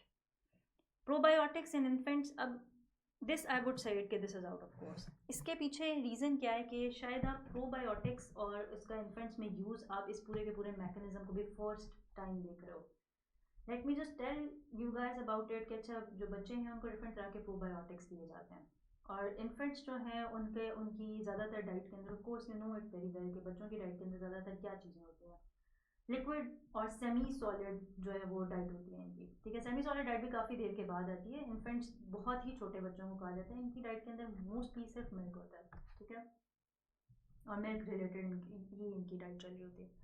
So probiotics in infant formula milk are the normal bacterial flora to humans. They keep the babies healthy by doing all of the following actions except. Probiotics ऐसी क्या चीज़ करते हैं, वैसे तो ये सारी चीज़ें ही करते हैं ऑप्शन में से, लेकिन ऐसी कौन सी एक कैपेबिलिटी है जो उनके पास नहीं है? प्रोबायोटिक्स, क्योंकि ये प्रोबायोटिक्स हैं, they do not have the capability to kill, directly kill pathogenic bacteria. इसके लिए आप अगर कुछ रिकॉल करते या ये किस कॉन्सेप्ट से उठा के उल्टा किया गया होगा, of course all of these are assumptions जो हम लोग करने की कोशिश कर रहे हैं, हम एग्जामिनर के माइंड को थोड़ा सा पढ़ने की कोशिश कर रहे हैं। आपने जब भी इस टॉपिक को पढ़ा था, आप इस टॉपिक में एक चीज़ जो साइड बॉक्सेस में पढ़ते रहो वो एंटीबायोटिक्स हैं, ठीक है, आप एंटीबायोटिक्स पढ़ते रहो। ये जो काम आपके सामने लिखा हुआ है killing pathogenic bacterias, that is regarding antibiotics, ठीक है। और एंटीबायोटिक्स के बारे में ये वाली बात आप पढ़ते रहो कि अच्छा they are required to kill the bacterias, इनका ओवर यूजेज हो रहा है जिसकी वजह से सुपर बग बन रहा है, दिस एंड दैट, आपने ये सारी इन्फॉर्मेशन पढ़ी हुई है इससे related. Anything that again could be expected from this topic मैं आपके साथ एग्जैक्टली इसीलिए उसको भी साथ साथ शेयर कर रही हूँ। प्रोबायोटिक्स इसका बिल्कुल ऑपोजिट कॉन्सेप्ट है, ठीक है। As the name indicates, probiotics use ही इसलिए किए जाते हैं ताकि डिफरेंट टाइप के जो बैक्टीरियल फ्लोरा हैं वो हेल्प आउट करें फॉर द डाइजेशन ऑफ जो मिल्क है, जो बच्चों के डाइट होती है उसके लिए। So they do not they are not required to kill pathogenic bacteria, of course probiotics है। आजकल अगर आप लोगों में से किसी बंदे को वैसे ओवरऑल साइंस के अंदर इंटरेस्ट है तो आपको इस बात का बहुत अच्छे तरीके से पता होगा, शायद आप लोग सुन भी रहे हो इन द टीवी कमर्शियल्स। अगर अगेन कुछ इस किस्म का पेपर अगले साल बनाने के लिए किसी का दिल चाहता है तो आप डाइट के अंदर ये चीज़ सुन रहे हो कि बहुत सारे लोग इन्हांस कर रहे हैं लोगों को कम्बूचा या इस किस्म की किसी चीज़ के इनटेक के लिए, ठीक है। And what is that thing, उसके अंदर भी इसी किस्म की सारी चीज़ें which is healthy bacterial flora जो आप इंजेस्ट कर रहे हो। तो जस्ट लाइक आपको ये कहा जाता है कि आप कर्ड यानी दही या योगर्ट इसका खाना भी बहुत अच्छा होता है क्योंकि that also acts as a probiotic for a person, ठीक है। इसके अंदर भी इंग्रेडिएंट्स इस किस्म के होते हैं। all of these things, what why am I saying it, if you want to expect anything implementation based again, ठीक है। तो वर्स्ट केस सिनेरियोज के ये छोटे छोटे से पॉइंटर्स हैं, इनको कहीं पर लिखना चाहो, इनको नोट डाउन करना चाहो, आपकी मर्जी है, क्योंकि हम तो पहले भी कई मरतबा कह चुके हैं। लेकिन of course your students, you do what ever you like, ठीक है। तो आप कहीं पर लिखना चाहते हो, कहीं पर नोट डाउन करना चाहते हो, इसको ज़रूर नोट करते जाओ अपनी किताबों की साइड्स पर, ठीक है।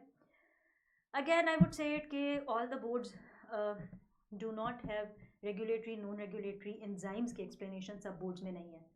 लेकिन जिसने भी कंपेंडियम या इस किस्म के किसी भी रिसोर्स को यूज़ किया हुआ है और उसको ये बात पता है कि रेगुलेटरी नॉन रेगुलेटरी एंजाइम्स के टॉपिक को एंजाइम्स के टॉपिक को टच अप किया गया आपके एंजाइम्स के ही चैप्टर्स के अंदर, आपको ये बात पता होगी कि इस किस्म का आता है। लेकिन I will still consider such sort of an MCQ as out of syllabus because of the reason के रिप्सन की एग्जाम्पल काफ़ी सारे बोर्ड्स के अंदर नहीं दी गई और काफ़ी सारे स्टूडेंट्स को नहीं पता होगी, ठीक है। Activation of all of the following enzymes need a regulatory molecule, लेकिन किसके लिए नहीं चाहिए, वही रिप्सन है, ठीक। बाकी सबको एक्टिवेशन की ज़रूरत है, इसकी एक्टिवेशन के लिए रेगुलेटरी किसी मॉलिक्यूल की ज़रूरत नहीं है। Weekend papillary muscles of the right ventricle would result in a constant backflow of blood into, सिर्फ एक ये कीवर्ड है कि कहाँ पर बैकफ्लो ऑफ ब्लड होने से कांस्टेंट बैकफ्लो ऑफ ब्लड किस तरफ होने लग जाएगा अगर पेपिलरी मसल्स वीक हो जाएं, ठीक। तो पेपिलरी मसल्स जो काम कर रहे थे इसका मतलब है वो काम नहीं कर रहे, तो अब बैकफ्लो ऑफ ब्लड कहाँ हो सकता है, राइट एट्रियम में। राइट वेंट्रिकल से बैकफ्लो किस तरफ को हो सकता है, राइट एट्रियम की तरफ को हो सकता है। A person with a removed gallbladder experiences difficulty in fat digestion due to, please it's answer is not absence of bile. इसका आंसर एब्सेंस ऑफ बाइल एक कॉमन सेंस की रीज़न की वजह से नहीं हो सकता। This is not at all out of syllabus, इसमें कॉमन सेंस की ज़रूरत थी, जिसके बारे में मैंने हमेशा एतराज़ किया कि स्टूडेंट्स फिर इतनी बुरी तरह कन्फ्यूज़ होते हैं कि वो कॉमन सेंस वाली चीज़ों को भी गलत करके आते हैं। एब्सेंस ऑफ बाइल उस सूरत में होती है कि यहाँ कंप्लीट रिमूवल ऑफ लिवर होता है, लेकिन कैसे हो सकता है ऐसा, ठीक है। मतलब लिवर का कंप्लीट रिमूवल, अगर किसी बंदे के पास अब गॉल ब्लैडर का, आई थिंक किसी की आपने कभी अपने सराउंडिंग में, अपने इर्द गिर्द बहुत दूर के रिश्तेदारों में, करीब के रिश्तेदारों में आपने गॉल ब्लैडर स्टोन्स के बारे में सुना होगा। फिर उसके बाद हमने सुना होगा कि किसी बंदे की कॉलेस्टेक्टमी हो गई, उसका गॉल ब्लैडर रिमूव कर दिया गया, ठीक है। मतलब complete removal of gall bladder के बाद भी लोग ज़िंदा रह रहे होते हैं, तो क्या होता है, मतलब उनका क्या बाइल बिल्कुल एब्सेंट हो जाता है, उनके अंदर बिल्कुल ख़त्म हो जाता है बाइल, ऐसा कुछ नहीं होता। उनको क्या चीज़ें मना कर दी जाती हैं, उनको डाइटरी कुछ रिस्ट्रिक्शंस की जाती हैं, कुछ इर्द गिर्द की बातें भी होती हैं। लेकिन of course I understand it, ऐसा पेपर, एग्जाम का सिनेरियो, सारी कॉमन सेंस सब कुछ उड़ के हवा हो जाता है। लेकिन अगर अभी आप इस वक्त बैठ कर देख लो तो आपको ये ज़रूर लॉजिकल लग रहा होगा कि गॉल ब्लैडर के रिमूवल से बाइल की एब्सेंस का कोई ताल्लुक नहीं है, बाइल की प्रोडक्शन जहाँ से हुई है, अगर उस ऑर्गन को निकाल देंगे पूरे का पूरा तो फिर बाइल के एब्सेंस के समझ आती है कि अच्छा बाइल नहीं होगा। अनकंट्रोल्ड रिलीज ऑफ बाइल ज़रूर होगा क्योंकि स्टोरेज के लिए जो स्टोर था वो ही निकाल दिया, ठीक है। सो इसकी भी अगैन ऑप्शन यही दो थी जो ज़्यादातर स्टूडेंट्स को कंफ्यूज कर रही हैं। इसको केस बेस्ड चीज़ ज़रूर कहा जा सकता है, इस तरह के एमसीक्यूज़ को केस बेस्ड एमसीक्यू ज़रूर कहा जा सकता है। What should you guys be expecting, आप बड़े स्पेसिफिक से ऑर्गन्स पढ़ते हो, ठीक है, जिसमें से एग्जामिनर आपके रेस्पिरेटरी सिस्टम में से सर्फेक्टेंट के बारे में खुद ये बात कह चुके हैं कि सर्फेक्टेंट एक इंपॉर्टेंट चीज़ है और सर्फेक्टेंट को पढ़ो, ठीक। सर्फेक्टेंट रिलेटेड थोड़ी सी इंफॉर्मेशन लेना, सर्फेक्टेंट क्यों नेसेसरी है, ठीक। फिर उसके बाद सर्फेक्टेंट से रिलेटेड ये वाली information, of course you guys know it के सर्फेक्टेंट है रेस्पिरेटरी सिस्टम के लिए में लंग्स के अंदर जो है सर्फेक्टेंट एज अ लिक्विड मौजूद होता है। आपको ये सारी चीज़ें बेसिक बेसिक बातें आपको पता है जितनी आपके बोर्ड में। सो जो बातें पता होनी चाहिए इसके अराउंड या इस टॉपिक के अराउंड, क्योंकि एग्जामिनर ने सर्फेक्टेंट को बहुत ज़्यादा मतलब एक सामने वाजे करके लिखा हुआ है and we are expecting it कि हो सकता है they would be sticking to the syllabus और उसमें से ही कुछ ना कुछ आ रहा होगा। That is something I think so कि इसको थोड़ा सा देखने की ज़रूरत है। लाइकवाइज ऑर्गन्स के फंक्शंस आप जानते हो, लेकिन ऑर्गन्स के फंक्शंस की इम्प्लीमेंटेशन जिस तरह gall bladder storage for bile बहुत अच्छे तरीके से रट्टे मारे होंगे, लेकिन इस बात का फिर याद रहना कि अच्छा ऐसी अगर ऑप्शंस आ जाएं, एब्सेंस ऑफ बाइल, अगर स्टोरेज ऑफ बाइल है तो फिर प्रोडक्शन ऑफ बाइल भी कहीं ना कहीं हो रही होगी। लिवर याद नहीं आ रहा उसी लम्हे तो फिर गॉल ब्लैडर सामने आया तो एब्सेंस ऑफ बाइल। और एक बहुत अच्छा ट्रैप अगर ऐसे ही एग्जैक्टली एमसीक्यू आया था परफेक्टली प्रेजेंट आपके पास जो है ना ट्रैप है अल्फा पोजीशन पे, ठीक है। Enzyme catalyst protects the plant cells from what? From the toxic effect of alcoholic metabolism. This is I think ये आपकी उसी में से है, ये आपके बोर्ड में से है। Which of the following set of characteristics is related to the veins? So इसमें वॉल्व्स की प्रेजेंस, ठीक, प्रेजेंस एब्सेंस की बात करें और वॉल्व्स की बात करें तो सीधी सबसे पहले तो यहाँ पर क्लैरिटी हो जाती है क्या प्रेजेंट है या एब्सेंट है। तो एब्सेंट वाली तो ख़त्म कर दो। वेन्स और आर्टरीज के अंदर एक फ़र्क वॉल्व्स वाला होता है, शायद तुम लोगों को याद हो, शायद, आई विश आपके पास एक पूरे का पूरा चार्ट मौजूद है आर्टरी वेन्स और कैपिलरीज का, उसको अभी इसी वक्त भी जाके खोल के देखो। आई मीन जितने चार्ट्स मैंने तुम लोगों को प्रोवाइड कर दिए ना, जितने इस किस्म के डिफ्रेंशिएटिंग चार्ट्स हैं आपके पास, अगर आपने कभी सिर्फ उसको भी बैठ के गौर से पढ़ा होगा ना तो आप इसमें से काफ़ी सारे एमसीक्यूज आपके ठीक हो जाते हैं, ठीक। और थोड़ा सा आपने अपनी नर्व्स पे कंट्रोल किया होता है कि यार ओके फाइन, मैं जो मुझे नहीं आ रहे मैंने उनको मार्क कर दिया ना, बाकी लेकिन मुझे ठीक करने हैं, ठीक। सो यहाँ पर ये दो ऑप्शन आपकी एलिमिनेट हो जाती हैं। अगर आप पहले वाली देखते हैं आपके पास सिर्फ और सिर्फ ये दो रह जाती हैं। फिर बाकी ऑप्शन में से आप वॉल थिकनेस देखते हैं, वॉल थिकनेस, वॉल थिक नहीं होती है वेन्स की बल्कि एक थिनर वॉल होती है वेन्स की, ठीक है। जो आप चार्ली तक पहुंच सकते थे इन्हीं दोनों में से, अगर आपको डायमीटर में इवन कन्फ्यूजन भी थी या नहीं भी आता। विच of the following would not be compromised in the absence of lymphatic system?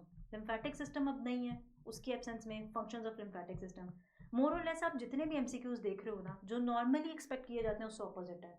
Just like probiotics antibiotics expect किया जाता है उससे उल्टा है। स्ट्रक्चर्स पूछना एक्सपेक्ट किया जाता है, कैरेटिन का स्ट्रक्चर टूटना पूछा जा रहा है, ठीक है। लाइकवाइज आप यहाँ पर लिम्फेटिक सिस्टम के क्या काम नहीं है, पेपिलरी मसल वीक हो गया तो क्या होगा। आप सारे एमसीक्यूज क्या देख रहे हो जो नॉर्मली पूछे जाते हैं उससे बिल्कुल ऑपोजिट, बिल्कुल ऑपोजिट उससे पूछे जा रहे हैं, ठीक है।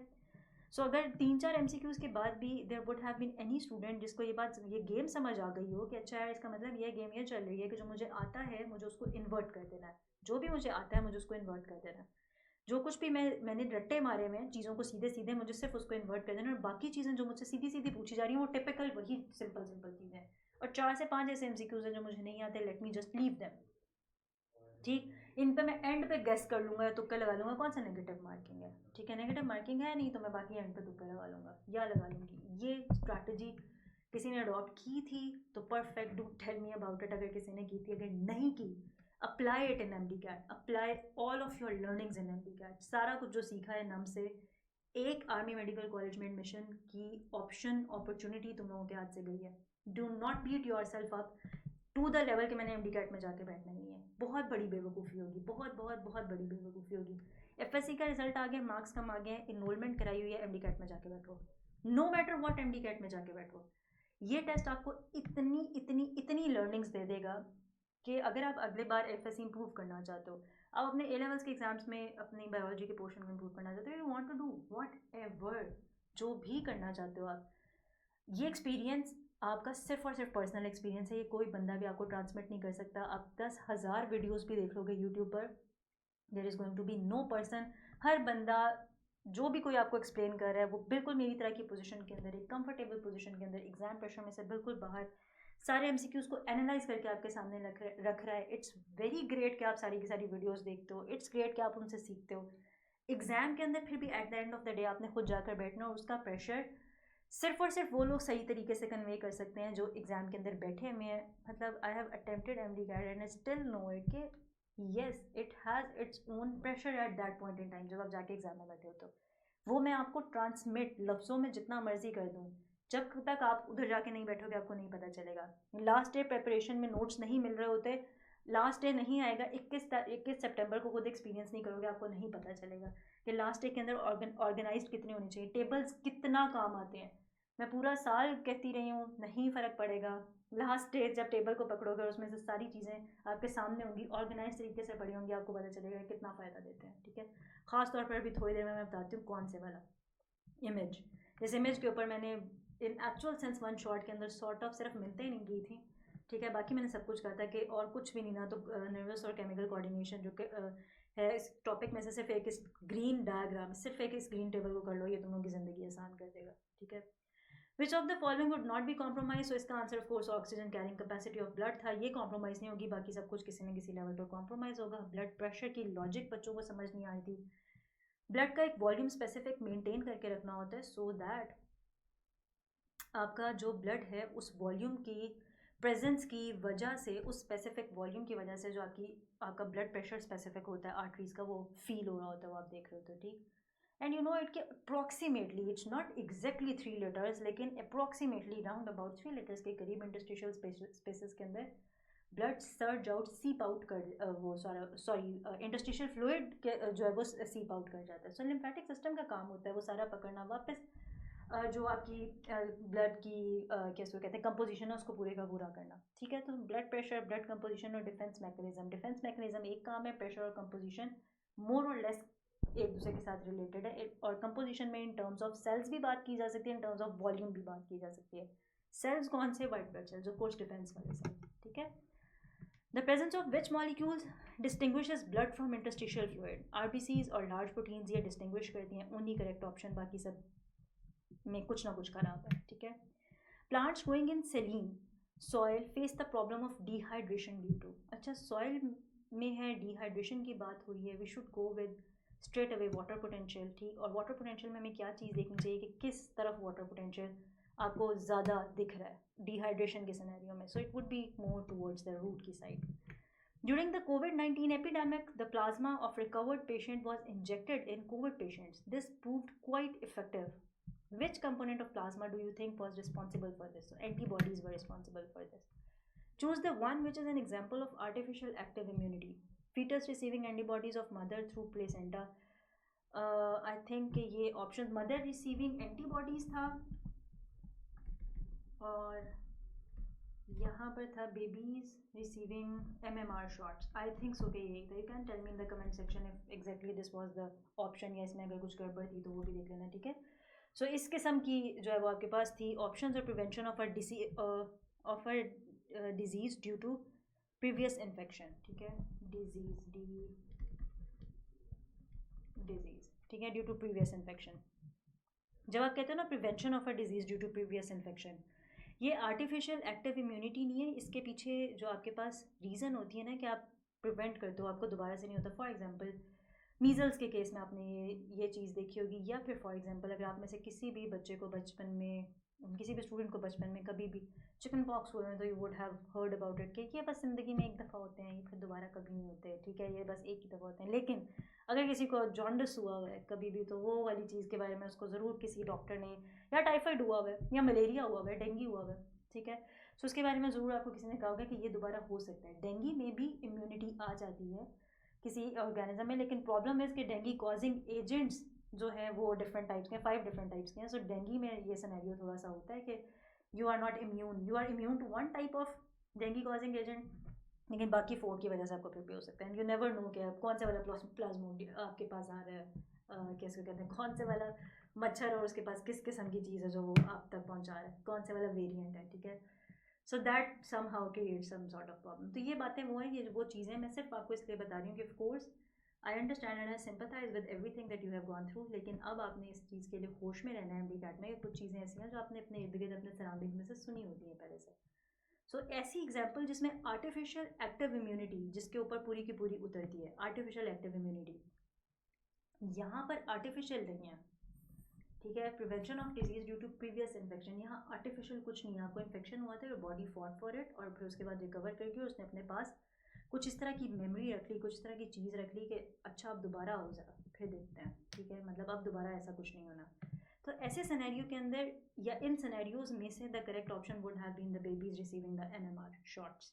ठीक, which of the following types of T cells are required for the activation of B cells? Helper T cells, इनका नाम ही हेल्पर टी सेल्स इसलिए है, ठीक है. So again in the course, from the course, ये सब कुछ आपके पास ऑलरेडी आपके कोर्स के अंदर है. What is the fate of a neurotransmitter after the transmission of a nerve impulse across the synapse? Again, from your syllabus, आपके ये भी सिलेबस में से है और आप इसको अपने जो है वो टॉपिक में से भी तक देख चुके होंगे यकीनन, broken down by the enzymes.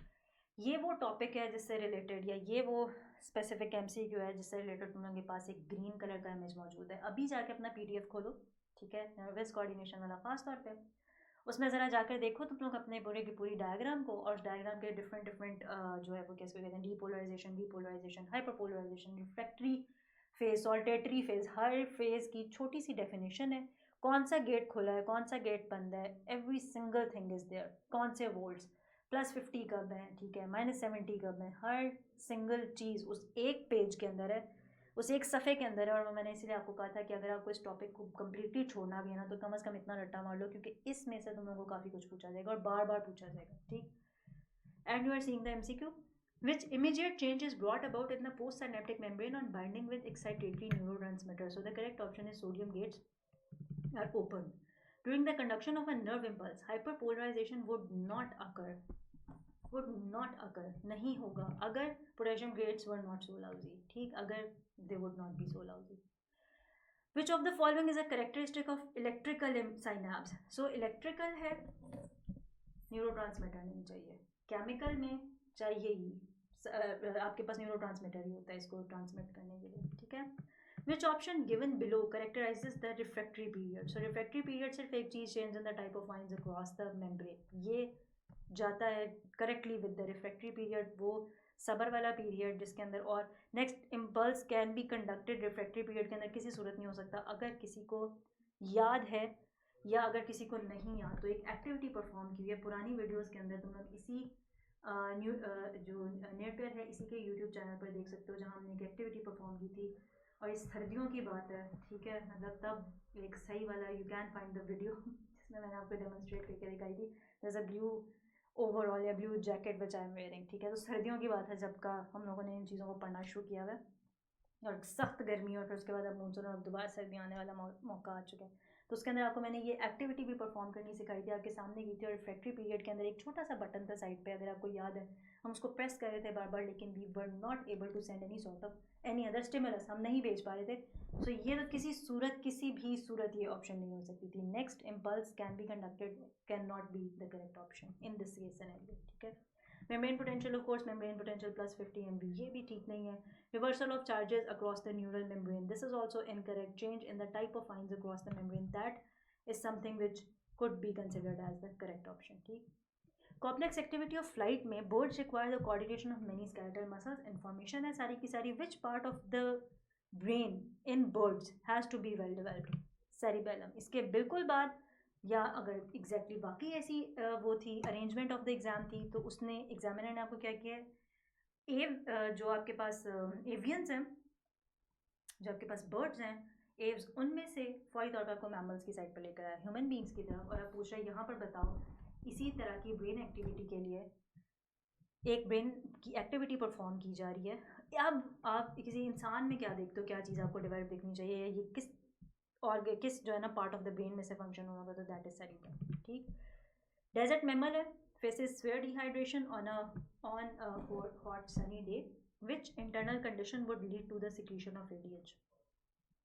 So the scenario that you would have considered in this too would have been the fasting वाली example. Fasting वाली मैंने आपको example दी थी जब हम लोग chemical coordination को पढ़े थे, और उसमें मैंने आपको बताया था कि exactly फास्टिंग के अंदर ऐसा क्या हो रहा होता है. जब आपको कॉन्सेंट्रेटेड यूरिन की एग्जांपल दी थी, आपको एक आता है कि body has to maintain the fluid, उसको फ्लूइड की ज़रूरत होती है. लो ऑस्मोटिक प्रेशर एक इस तरह का इंटरनल स्टिमुलस है, this is going to be known as the internal stimulus. ये इस तरह का एक इंटरनल स्टिमुलस है जो आपको मिल रहा है because of certain external stimulus, या एनवायरमेंटल स्टिमुलस भी कहा जा सकता है, ठीक है. किसी एक्सटर्नल स्टिमुलस की वजह से कोई इंटरनल स्टिमुलस ओरिजिनेट हुआ है, और अब वो आगे से क्या करवा रहा है, ठीक है, आगे से उसकी वजह से क्या हो रहा है, तो that is low osmotic pressure of blood. अब आकर these statements might have been making sense. Coordination और कंट्रोल के चैप्टर में से, केमिकल कोऑर्डिनेशन में से, हर एक हार्मोन के ऊपर इस तरह के एमसीक्यूज बन सकते हैं। Every single hormone, you name it, her hormone के ऊपर इस तरह के एग्जांपल्स बन सकते हैं आपके सामने। कुछ एग्जांपल्स के अंदर आई थिंक सो कि शायद आगे कहीं पर वो एमसीक्यू आ भी रहा हो, अगर आता है तो फिर मैं आपको, आप उसको भी देख लेना, जहाँ पर आप लेबर की भी देखते हो, नेगेटिव फीडबैक मैकेनिज्म में है, ठीक है, जहाँ आप ऑक्सीटोसिन और उसके सारी की सारी एक्टिविटी को देख रहे हो। तो इस तरह के एमसीक्यूज बहुत सारे बनाए जा सकते हैं केमिकल कोऑर्डिनेशन में। देयर इज एन एम्पल जो है ना वो किसको कहते हैं मटेरियल के, जिसमें से इस किस्म के सारे एमसीक्यूज बनाए जा सकते हैं, जिसकी वजह से बीइंग एन इंस्ट्रक्टर मुझे इस बात पे अफसोस है कि आउट ऑफ सिलेबस जाने की ज़रूरत बिल्कुल भी नहीं थी, ठीक है। हमारे पास सिलेबस के अंदर इनफ मटेरियल है, बहुत मटेरियल है, we can test in very different ways. हम स्टूडेंट्स को बहुत अच्छे तरीके से, बहुत सारे तरीक़ों से टेस्ट कर सकते हैं while staying in the syllabus. Which disorder would be diagnose by a doctor on seeing the patient. याद होगा कि मैंने एक बात बोली थी, तुम लोगों को हर डिजीज़ में से सिम्टम्स बहुत अच्छे तरीके से करने हैं। आपसे कोई भी बंदा ट्रीटमेंट नहीं पूछेगा at the level of inter, अभी आप इंटर के स्टूडेंट्स हो, आपसे कोई भी पैथोलॉजी इतनी ज़्यादा, और वो भी ट्रीटमेंट लेवल की कि जी क्योर करके दिखाओ इस बंदे को, ऐसा कोई कुछ नहीं पूछने वाला। सिम्टम्स ज़रूर पूछे जाएंगे, प्रिवेंशन के बारे में क्वेश्चन ज़रूर आ सकते हैं। प्रिवेंशन भी, अब मैं बार बार कह रही हूँ, इन चीज़ों को भी थोड़ा सा अपने जहन के अंदर रखो, प्रिवेंशन के ऊपर ज़रूर गौर करो चीज़ों की। एड्स की प्रिवेंशन के बारे में एग्जामिनर ने MD-CAT में कहा हुआ है, ठीक है। STDs के बारे में एग्जामिनर ने बोला हुआ है कि इसकी प्रिवेंशन के बारे में तुम लोगों ने पढ़ना है, ठीक है। सो इन चीज़ों को देख लेना। आर्थराइटिस के सिम्टम्स को अच्छे तरीके से देख लेना। आर्थराइटिस के सिम्टम्स बताए हुए हैं तुम लोगों को, टाइप्स के 7 सिम्टम्स बताए हुए हैं क्या क्या जो आर्थराइटिस है उसके सिम्टम्स हैं। सो अगेन सिम्टम्स, आप टे साश डिजीज़ पढ़ते हो, आप टेक्नी पढ़ते हो, आप कुशिंग्स जो है वो कैसे कहते हैं डिजीज़ पढ़ते हो, although it's a syndrome, Edison's disease पढ़ते हो, आपके पास बहुत डिफरेंट मतलब हर टॉपिक के अंदर, हर चैप्टर के अंदर हम आइडेंटिफाई कर चुके हैं कि क्या क्या डिजीज़ हैं। उन सबके सिम्टम्स का अगर एक टेबल बनाना चाहते हो, that is going to be very helpful for you, ठीक है। सो मेक्सेडेमा यहाँ पर करेक्ट ऑप्शन थी। Choose the one related to hypoparathyroidism. Hypoparathyroidism होगी तो उसकी वजह से टेटनी होगी, ठीक।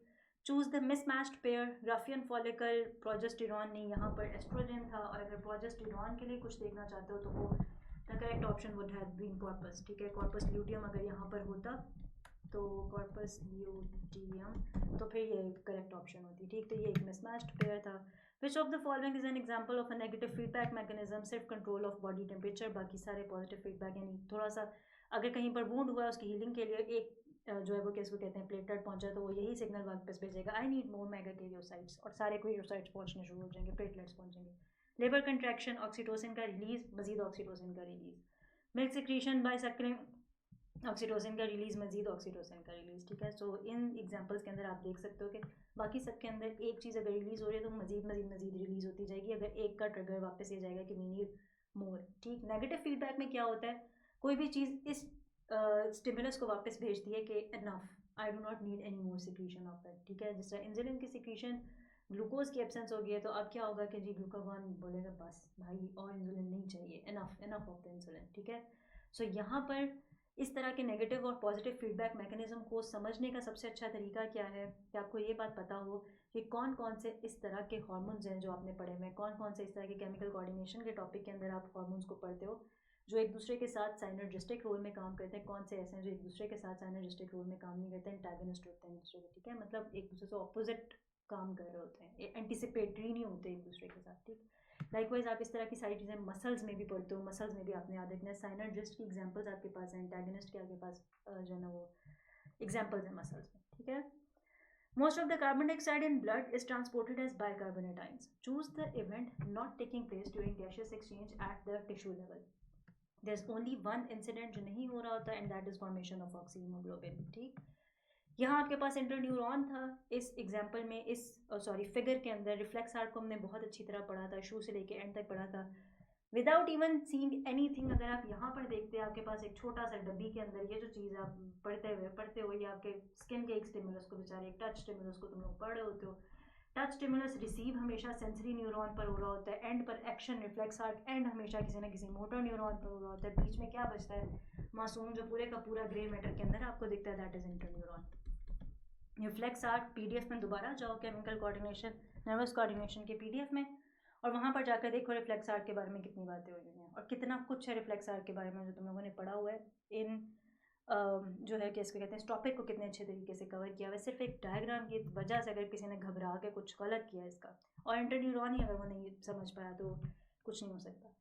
सो यहाँ जो एक option that would have been completely incorrect is passing the information to the sensory neuron. उसके पीछे अभी मैंने दिखाया है in actual sense interneuron gets information from the sensory neuron. ठीक है, ये रूट यहाँ से यहाँ, यहाँ से यहाँ, और फिर उसके बाद यहाँ से इस तरफ का रूट होता है. ठीक है, एक्शन परफॉर्म करवाना होता है मसल से या फिर सिक्रीशन करवानी होती है ग्लैंड से. लाइक वाइज दोनों तरफ इसी तरह से होता है. ठीक है, अगर हम किसी केमिकल साइनेप्स की या इस किस्म की किसी चीज़ की बात करें, स्टिमुलस केमिकल इन नेचर था या सिक्रीशन करवाने वाला कोई स्टिमुलस था, व्हाटसोएवर इज हैपनिंग, आप यहाँ पर मसल की बात कर रहे हो, stimulus in the format of touch stimulus या प्रेशर स्टिमुलस, कुछ इस किस्म के स्टिमुलस की बात कर रहे हो, तो जाहिर सी बात है यहाँ पर all of this make sense. So I hope so कि ये एक टू को पहचान लिया होगा, एक अंग्रेज़ी के लफ्ज़ को. अंग्रेज़ी का भी बच्चे कहते हैं पेपर इतना मुश्किल था, तो जाहिर सी बात है फिर आई कैन अंडरस्टैंड इट कि यहाँ भी हो सकता है कि कुछ गड़बड़ हुई हो इसकी पहचान में. Which one is the function of plasma membrane proteins. आपने सिर्फ प्रोटीन का फंक्शन देखना है. इतने हम सोडियम पोटेशियम के इतने एमसीक्यू पीछे करके आए हैं, और इतने सारे एमसीक्यू अगर हमने किए हैं इसके कैसे कहते हैं गेट्स के, और फिर उसके बाद हमें ये बात पता है कि चैनल प्रोटीन्स होती हैं, कैरियर प्रोटीन्स होती हैं, हमें स्ट्रक्चर ऑफ सेल मेम्ब्रेन में से भी अगर ये चीज़ें याद हैं तो movement of ions in and out of the cell, I hope so कि ये याद रहा होगा. अगेन एक एमसीक्यू जो आउट ऑफ कोर्स था, जो टर्म शायद आप लोगों ने नहीं पढ़ी हुई, और इसकी ऑप्शंस अगर ये भी थी तो ऑप्शंस में भी गलती है, मतलब options are incorrect. In actual sense the specific term that is use for the lizard detaching its tail when attack by predator, ये एक डिफेंस मैकेनिज्म है. पहली बात, ये पूरी की पूरी चीज़ ना एक डिफेंस मैकेनिज्म है. इसमें कुछ वो वाली चीज़ नहीं है कि ये जो है क्या इसको कहते हैं ये कुछ गलत हो रहा है. ये एक डिफेंस मैकेनिज्म है लेजर का. ठीक, हर ऑर्गेनिज्म का कुछ ना कुछ डिफेंस मैकेनिज्म होता है. ठीक, ये डिफेंस मैकेनिज्म क्यों है? सो दैट एक प्रे के तौर पे जान बचा सके लिजर्ड अपनी. जैसे ही वो डिटैच करती है अपनी टेल को, उसी टाइम पर क्या होता है कि जो प्रेडेटर है उसका ध्यान उस तरफ जाता है एंड इट स्केप्स. ठीक है, वो निकल के भाग जाती है. जिस तरह आप कैमेलियन का देखते हो, कलर चेंज करना अपना, बहुत सारे ऑर्गेनिजम्स हैं जिनके बहुत सारे वो जो है डिफेंस मैकेनिज्म्स हैं. कैमेलियन का कलर चेंज करना भी उसका डिफेंस मैकेनिज्म है. ठीक, शॉप में वो नहीं कर रहा होता कलर चेंज. फिर उसके बाद इसका एक और ये जो कलर चेंजिंग मैकेनिज्म है उसके पीछे एक और रीज़न भी होती है कि जो स्किन सरफेस है उससे वाटर को एब्जॉर्ब ना होने देना, खासतौर पर ऑन सनी डेज. तो वो उस कलर का अपने आप को कर लेता है वाइटिश कलर का, जिसमें जो सन रेज है वो इतना रिफ्लेक्ट करना, उसकी बॉडी कूल रहे, ठंडी रहे. ठीक है, टेम्परेचर मेंटेन करने के लिए. ये सारे कोल्ड ब्लडेड है. ठीक, तो इनको अपना बॉडी टेम्परेचर मेंटेन करके रखना पड़ता है. ये उसका भी डिफेंस मैकेनिज्म है, सर्वाइवल के लिए मैकेनिज्म है. अब इसकी टर्म को ऑफकोर्स आपने नहीं पढ़ा हुआ था. Examination was not the right time to ask for such things. इस टर्म को अगर पढ़ाने का कोई बहुत ही ज़्यादा जोश शौक कुछ भी चढ़ रहा था तो किंगडम एनिमेलिया में एग्जाम्पल देते और लिखते थे और इस टर्म को एडअप कर देते, and then examiner should have asked. लेकिन anyhow all of the options were not correct. Autolysis भी अगर देखा जाए, this is actually not a correct option, क्योंकि ऑटोलाइसिस का प्रोसेस ऐसा होता है जिसमें the cells go through break down. इस सॉर्ट ऑफ एक डेड सेल के अंदर या एक डेड बॉडी के अंदर ऑटोलाइसिस का प्रोसेस हो रहा होता है, जहाँ बॉडी अपने आप को ही खुद ही डिकम्पोज करना शुरू कर देती है. डिकम्पोजिशन ऑटोमेटिकली शुरू हो जाती है. That is autolysis. लाइकवाइज बाकी phagocytosis, you know it, phagocytosis में पूरे का पूरा ऑर्गेनिज्म, अगर आप सेलुलर लेवल पर भी कहीं पर फेगोसाइटोसिस को पढ़ते हो, लाइसोसोम्स के स्ट्रक्चर में भी फॉर एग्जांपल अगर आप पढ़ते हो तो उसमें भी आपको ये चीज़ नजर आती है कि phagocytosis is a process in which every single thing is इनगल्फ्ड completely and broken down completely. Complete catalysis होता है, सब कुछ खत्म. ठीक, फेगोसाइटोसिस भी ऐसी चीज़ है. Likewise autophagy, and that was also an incorrect option. और प्रेसिडर intracellular digestion, of course intracellular तो कुछ भी नहीं चल रहा, डिटैच कर दिया उसने टेल, ये कहाँ से इंट्रासेलुलर डाइजेशन हो. Anyhow, I'm sure about it. This MCQ would have been a bug again. इसने भी आपको बहुत तंग किया होगा. Choose the option showing the correct set of characteristics for intermediate filaments. ऐसा MCQ जिसमें सब कुछ देखा भाला है लेकिन वो तंग कर रहा है. फिगरेटिव हो या टेबल की फॉर्मेट में हो, दोनों सूरतों में डिफरेंट चीज़ों को एनालाइज किया करो या देखा करो. ए लेवल्स का स्टूडेंट इस तरह के MCQ में मार उसने नहीं खाई होगी, क्योंकि वो इस तरह के MCQ देख लेता पहले ही अपने एग्जाम्स में. स्ने लेवल्स के एग्जाम के अंदर इस किस्म के MCQs को देखा होता है. यहाँ आपके पास इधर रेपिटेशन है, इधर रेपिटेशन है, लेकिन यहाँ आपके पास इधर रेपिटेशन नहीं है, इधर सब कुछ एक दूसरे से कम्प्लीटली डिफरेंट है. आपको क्या करना चाहिए था कि आप इंटरमीडिएट के साथ सिर्फ और सिर्फ उसका फंक्शन मैच करते. अगर आपको और कुछ भी याद नहीं था, डायमीटर भी याद नहीं आया था, ऑफ कोर्स 45th MCQ पे पहुंचे हुए पीछे पूरा रीबाउंडिंग ये वो सारा कुछ, ब्लिजर्ड की टेल भी आ गई है, वो वाला एमसीक्यू भी नहीं आता, बेड़ा वर्क हुआ हुआ है पीछे सारे एमसीक्यूज का। इस वक्त तक आके फ्राइड अप ब्रेन है। ठीक, क्या टेक्निक यूज़ करें अपने आप को, अगेन वही वाली चीज़, व्हाट डू आई नो, मुझे पता क्या है इन सारी चीज़ों में से, हमेशा के लिए इसको कहीं पर लिख कर रख लो। That is the only technique at this point in time, जिसको मैं आसान लफ्ज़ों के अंदर ये बात बोलती हूँ, अपने दिमाग को आदत डालना पैनिक में सोचने की। व्हाट डू आई नो, मेरे पास क्या इन्फॉर्मेशन है, क्या मुझे याद है, मुझे सब भूल गए लेकिन मुझे क्या याद है, क्या चीज़ है, अभी भी जोन आउट होकर थोड़ी देर के लिए सोचना, क्या मुझे क्या चीज़ याद है अभी, अच्छा ठीक है मुझे कुछ भी याद नहीं आ रहा, ओके फाइन, यहाँ पर कम अज़ कम मैं देख कर as a human being, as a बिल्कुल ले पर्सन भी ये बता सकता हूँ, ये यहाँ पर डिफरेंट चीज़ें यहाँ पर इधर लिखी हैं। इंटरमीडिएट फिलामेंट्स का क्या फंक्शन था इन सब में से, कम अज़ कम ये वो लीस्ट इन्फॉर्मेशन है जो आपके दिमाग को प्रोसेस करनी पड़ेगी इन अ प्रेशर्ड पॉइंट। ठीक, आप जब डिफरेंट इसमें से देखते हो, डिफरेंट एमसीक्यूज़ की ऑप्शंस में से देखते हो, और आपको ये क्लिक कर जाता है, अच्छा इंटरमीडिएट फिलामेंट्स मैकेनिकल सपोर्ट इनका काम था, ठीक, आपको ये क्लिक कर जाता है, that is going to be the correct option. यहाँ करेक्ट ऑप्शन इसलिए एक ही हो सकती थी, अगर ये ठीक है क्लिक कर गया तो बाकी सारों का सवाल ही पैदा नहीं होता, नो मैटर व्हाट बाकी सब तरफ क्या लिखा है, या तो मैकेनिकल सपोर्ट ही 2-3 दफ़ा होता, ठीक है। So this could have been the strategy for it, जिस तरह मैंने आपको इससे पहले वाली फिगर में ये कहा था, व्हाट डू आई नो में सिर्फ अगर ए और डी को पहचान लेते बाकी सारी चीज़ें आसान हो जाती हैं। ठीक, कोई दो भी पता चल जाता है तो बाकी सब कुछ आसान हो जाता है। न्यूक्लियोप्रोटीन्स में से वही वाली बात के बायोमोलिक्यूल्स में से, एग्जाम्पल्स में से, इन सारी चीज़ों में से उसने थोड़ा सा टफ पेपर बनाने की ही कोशिश की हुई है। पासिंग हेरिडिटरी मटेरियल न्यूक्लियोप्रोटीन्स का काम है, ठीक है, टू द नेक्स्ट जनरेशन। इस एमसीक्यू पे भी मुझे थोड़ा इतराज़ है, अगर ये एग्जैक्टली इसी फॉर्मेट में आया हुआ था, असल में there could have been 2 correct options, 24th भी और 28th भी। Look, the cycle varies and if you are not following the book, कम अज़ कम फिर धड़ल्ले से do not follow the book ना। ऑप्शन देनी थी, 28 ऑफ जुलाई की जगह 30th कर देते, कुछ इस किस्म का कर देते। I mean logically speaking, cycle के डेज के हिसाब से speaking, 24th and 28 both could be the correct option, लेकिन let's go by the book, क्योंकि एंड पर हमारे पास यही ऑप्शन होती है कि we have to go by the book. Federal book, उसके अंदर दी हुई इन्फॉर्मेशन उस सारी चीज़ के हिसाब से as per the information 10th जुलाई, फिर उसके बाद कितने दिन का गैप आना चाहिए, and then it should be the exact time के, अच्छा ठीक है ओव्यूलेशन के ज़्यादा से ज़्यादा चांसेस होने, ज़्यादा होने के चांसेस होते हैं, दैट इज़ अच्छा ऑलमोस्ट 14 दिन का गैप तो कम अज़ कम होना चाहिए ना, इससे कम का ना हो, चलो ज़्यादा का हो ही सकता है। लेकिन the cycle, again the cycle, मुझे इस चीज़ की लॉजिक समझ नहीं आती, the cycle varies for person to person. अगर आपको करना ही था 28th ऑफ भी कुछ और कर देते, जून कर देते, व्हाट्सएवर, चलो जून में बच्चे बहुत ही जल्दी बहुत आसानी से कर देते, वो भी अगस्त का ही कर देते हैं, कुछ आसपास कर देते, 20th कर देते, ठीक है, 20th would have been another option.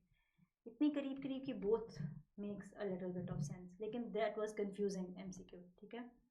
Which of the following would be produced as a result of reduction deviant during gametogenesis? I think reproduction के अंदर जिसके ऊपर हमें सबसे ज़्यादा टाइम लगाया, that is spermatogenesis, oogenesis। इसके आपके पास सबसे ज़्यादा टेबल्स मौजूद हैं, स्टिक टू इट, वापस जाके इसको चिपक जाओ और उन टेबल्स को खा पी लो अच्छे तरीके से। Spermatogenesis, oogenesis, I am saying it again and again, अब कम अज़ कम सुन लो बैठ कर। रिप्रोडक्शन के टॉपिक में से ये तुम लोगों को बग करेंगे, तुम लोगों को अगर सारे स्ट्रक्चर्स याद हैं, सारे स्ट्रक्चर्स पर पहुंच चुके हो, male reproductive system, accessory ducts, अच्छे तरीके से एक्सेसरी डक्ट्स देख लो, उनमें बार बार गलतियां कर रहे हो, ये वो एमसीक्यूज हैं जिनको तुम लोग बार बार गलत कर रहे हो, ठीक है। तो इन चीज़ों को वापस जाके रिकॉर्डिंग्स देख लो, वापस जाके इन सारी चीज़ों को एक दफ़ा रिवाइज कर लो अगर नहीं अभी तक भी याद हुई है। स्पर्मेटोजेनेसिस, oogenesis को जब हम लोग रिप्रोडक्शन का टॉपिक पढ़ रहे थे उसके सेक्शन में से स्पेसिफिकली जाकर देख लो, you are going to enjoy the lesson, क्योंकि हमने बहुत मज़े से फुल डिटेल में जाके इन दोनों टॉपिक्स को पढ़ा हुआ है, ठीक है। एक एक चीज़ कि क्या हैप्लॉइड नंबर क्या है, कहाँ जाके डाइप्लॉइड नंबर आ जाएगा, डिफरेंसेस क्या है स्पर्मेटोजेनेसिस oogenesis के, सिमिलैरिटीज़ क्या है, अगली इंप्लीमेंटेशन, अगले हार्ड लेवल के एमसीक्यूज इस तरह की चीज़ों में से बन सकते हैं, ठीक, अगर out of the syllabus of course ना हुए तो। सेकेंडरी ओसाइट यहाँ पर करेक्ट ऑप्शन था। What will be the probability of purple और terminal flowers in the pea plant in F2 generation if we cross true breeding purple axial flower plant with white terminal flower plant. अच्छा, cross किसका हुआ है जी? True breeding purple axial plant with white terminal plant, मतलब दोनों true breeding है, एक के पास डोमिनेंट्स है, एक के पास रिसेसिवनेस है। आप ये सारी की सारी चीज़ एग्जैक्टली देख चुके हो येलो और ग्रीन के केस सिनेरियो में। उठाओ और चिपका दो, स्पीड तेज़ करनी है। पनेट स्क्वायर बनाने के लिए बैठना बहुत अच्छी बात है, नहीं पता नहीं आता पनेट स्क्वायर ज़रूर बनाओ। अभी क्या करना चाहिए था, उठाना चाहिए था और सारा कुछ एग्जैक्टली उसके ऊपर वापस चिपका देना चाहिए था। द मोमेंट आप चिपकाते हैं आपको पता चल जाता है 50% वाला तो कोई सिनेरियो नहीं है। हम डाईहाइब्रिड क्रॉस की बात कर रहे हैं, 2 ट्रेड्स हम लेकर चल रहे हैं। डाईहाइब्रिड क्रॉस में पनेट स्क्वायर जो बनता है 16 वाला बनता है। ऐसा तो कुछ नहीं होता कि 50% एक टाइप आ जाए, ठीक है, डी तो निकल गया। बाकी बचा 9:3:3:1 वाली बात। इसमें से कुछ और सिनेरियो बचा है। पूछा क्या जा रहा है, प्रोबेबिलिटी किसकी, पर्पल चाहिए, टर्मिनल चाहिए, मतलब एक खूबी यहाँ से, एक खूबी यहाँ से। इस बात का क्या मतलब हुआ, ये जो दोनों एक एक करके खूबी चाहिए, इसका मतलब ये हुआ डोमिनेंस में से कुछ चाहिए, रिसेसिव में से कुछ चाहिए। याद करो कि ये जब 9:3:3:1 वाली चीज़ की थी, तब भी हमें याद है कि ऐसा कुछ जिसमें दोनों चीज़ों का मिक्सचर था, डोमिनेंस और रिसेसिवनेस का मिक्सचर था, वो आपने 3 रेशोज की चीज़ के अंदर देखा हुआ था। I know it, there is going to be a lot of ways. आपको पूरे का पूरा पनेट स्क्वायर बना के बताया जा सकता है आपको, ठीक है। आपको पर्पल और जो क्या इसको कहते हैं, आपका ये जो एक्सियल फ्लावर है, ठीक है, और फिर उसके बाद इसी तरीके से, सॉरी, ठीक है, इसी तरह से आपको वाइट और वाइट, ये मैंने स्मॉल पी करने की कोशिश की अगर आपको पता चल रहा है, और जो आपका टर्मिनल फ्लावर है उसको करके, मतलब there are hundreds of ways जिसमें आपको क्रॉस करके सारे का सारा दिखाया जाए। लेकिन स्पीडली करने का क्या तरीका था, क्योंकि यहाँ तक पहुँचते पहुँचते टाइम तो वैसे ही बहुत थोड़ा रह गया होगा।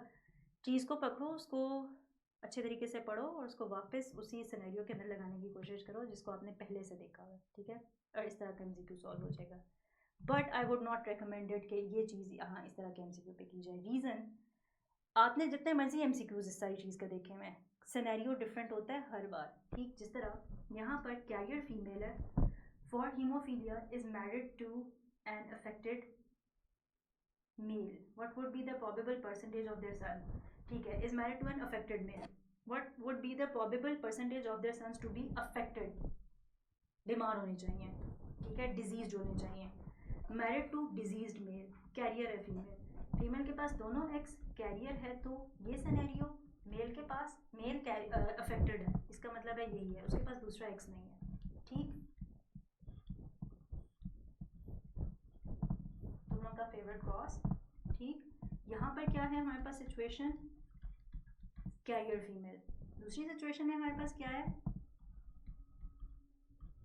डिजीज्ड, यहाँ पर साथ ही लिख दिया। तीसरी सिचुएशन में हमारे पास क्या है, एक मिनट, ये फिर से कैरियर आ गई, ठीक है, career daughter.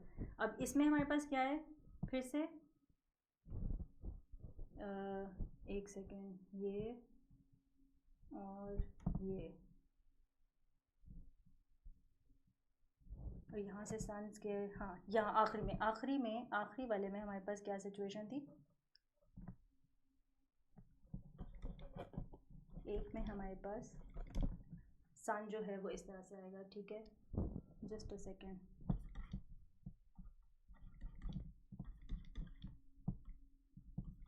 That's why I always love Punnett squares, ठीक है, ज़िंदगी आसान रहती है पनेट स्क्वायर्स में, ये सिर्फ तुम लोगों के शौक के पीछे करना पड़ता है, ठीक। स्मॉल एच और वाई, ठीक है, Punnett squares are always easier, please do not make crosses, I hate crosses, मुझे क्या क्रॉसेस बहुत पसंद है, बहुत बुरे लगते हैं। Punnett square is something that I love.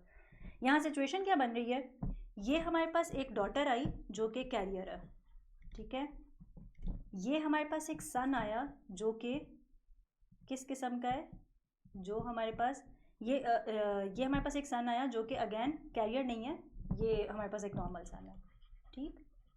ये हमारे पास एक डॉटर आई जो इफेक्टेड है, अफेक्टेड कह लो, डिजीज कह लो, जो भी कहना चाहते हो, ये हमारे पास एक सन आया है जो कि अफेक्टेड है। अब मसला क्या है कि मैं इन एमसीक्यूज को क्यों सॉल्व करने के लिए कह रही हूँ कि इसमें अगर इसमें टाइम लगाओ, इसमें इसको सॉल्व क्यों करो, सन चाहिए, अफेक्टेड चाहिए, सन अफेक्टेड, इसका मतलब है कि अभी हमें फ़िलहाल इनकी तो बात ही नहीं करनी, इनको छोड़ दो। सन अफेक्टेड इन दोनों में से कौन सा है, ये वाला, कितने बचे, 25%, ठीक, क्योंकि 4, ठीक है, 4 में से 1/4 इज 25%, प्रोबेबिलिटी करके देखनी है, ठीक है। सो इस एमसीक्यू को या इस तरह के एमसीक्यू को जितनी मर्जी आपने सॉल्व किए हुए हैं, जितने मर्जी आपने एमसीक्यू सॉल्व किए हैं, वुड नॉट रिकमेंडेड कि इस तरह के एमसीक्यू को सॉल्व किए बगैर देखो। I find Punnett squares always easy, लेकिन test cross is something that, the crosses are something that you guys find easy. So जो भी तरीका आपको बेहतर लगे, to each his own, ठीक है। Which of the following is not related to the ABO blood group system? ABO blood group system किस पर नहीं जाता, बाकी सारी चीज़ों पर जाता है except it obeys Mendel's law of inheritance. It does not obey Mendel's law of inheritance. यहाँ पर सारी कहानी को डोमिनेंस की है. एबियो की एग्जाम्पल के अंदर आप सारी बात को डोमिनेंस की पढ़ते हो.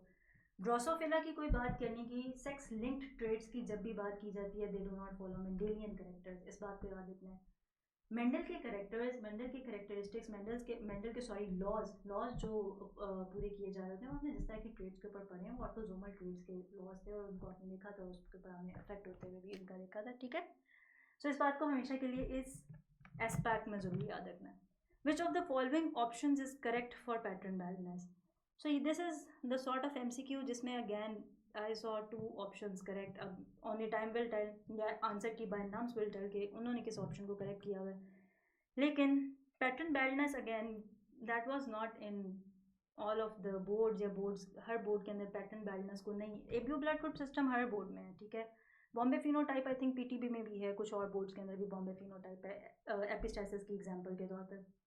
लाइकवाइज आप वो पर्पल पिंक वाले फ्लावर की अगर एग्जांपल नहीं पढ़ते, तो स्नैपड्रैगन की नहीं पढ़ते, तो 4 o'clock वाले की कुछ ना कुछ करके आप एग्जांपल्स को ये जो आपकी क्या इसको कहते हैं इनकम्प्लीट डोमिनेंस की एग्जांपल्स आपके पास सारी की सारी, लेकिन आपके पास पैटर्न बैलेंस की एग्जांपल नहीं है. ठीक है. अक्रॉस द बोर्ड्स कम से कम आपको नहीं मिलती. तो इसमें भी अगैन 2 ऑप्शंस वर करेक्ट. ठीक. अगर आपने इसमें से देखा होगा तो इसमें एक हेट्रोजेनस फीमेल वाली ऑप्शन भी करेक्ट है, और इसमें आपका due to hormonal differences between sexes ये वाली ऑप्शन भी करेक्ट है. You must have often heard about the hamstring injury of players. Which of the following is correct about hamstring muscles? So again, hamstring muscles असल में 3 muscles के group को एक hamstring के मसल जो है वो कैसे कहते हैं, group of it's a group of 3 different muscles. इनके ओरिजिन इंसर्शन पॉइंट्स हैं.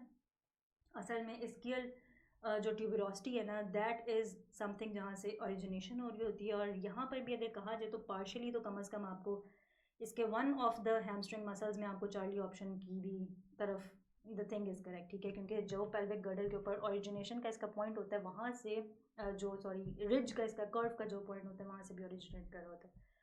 The correct option according to your board is its insertion point is on the tibia.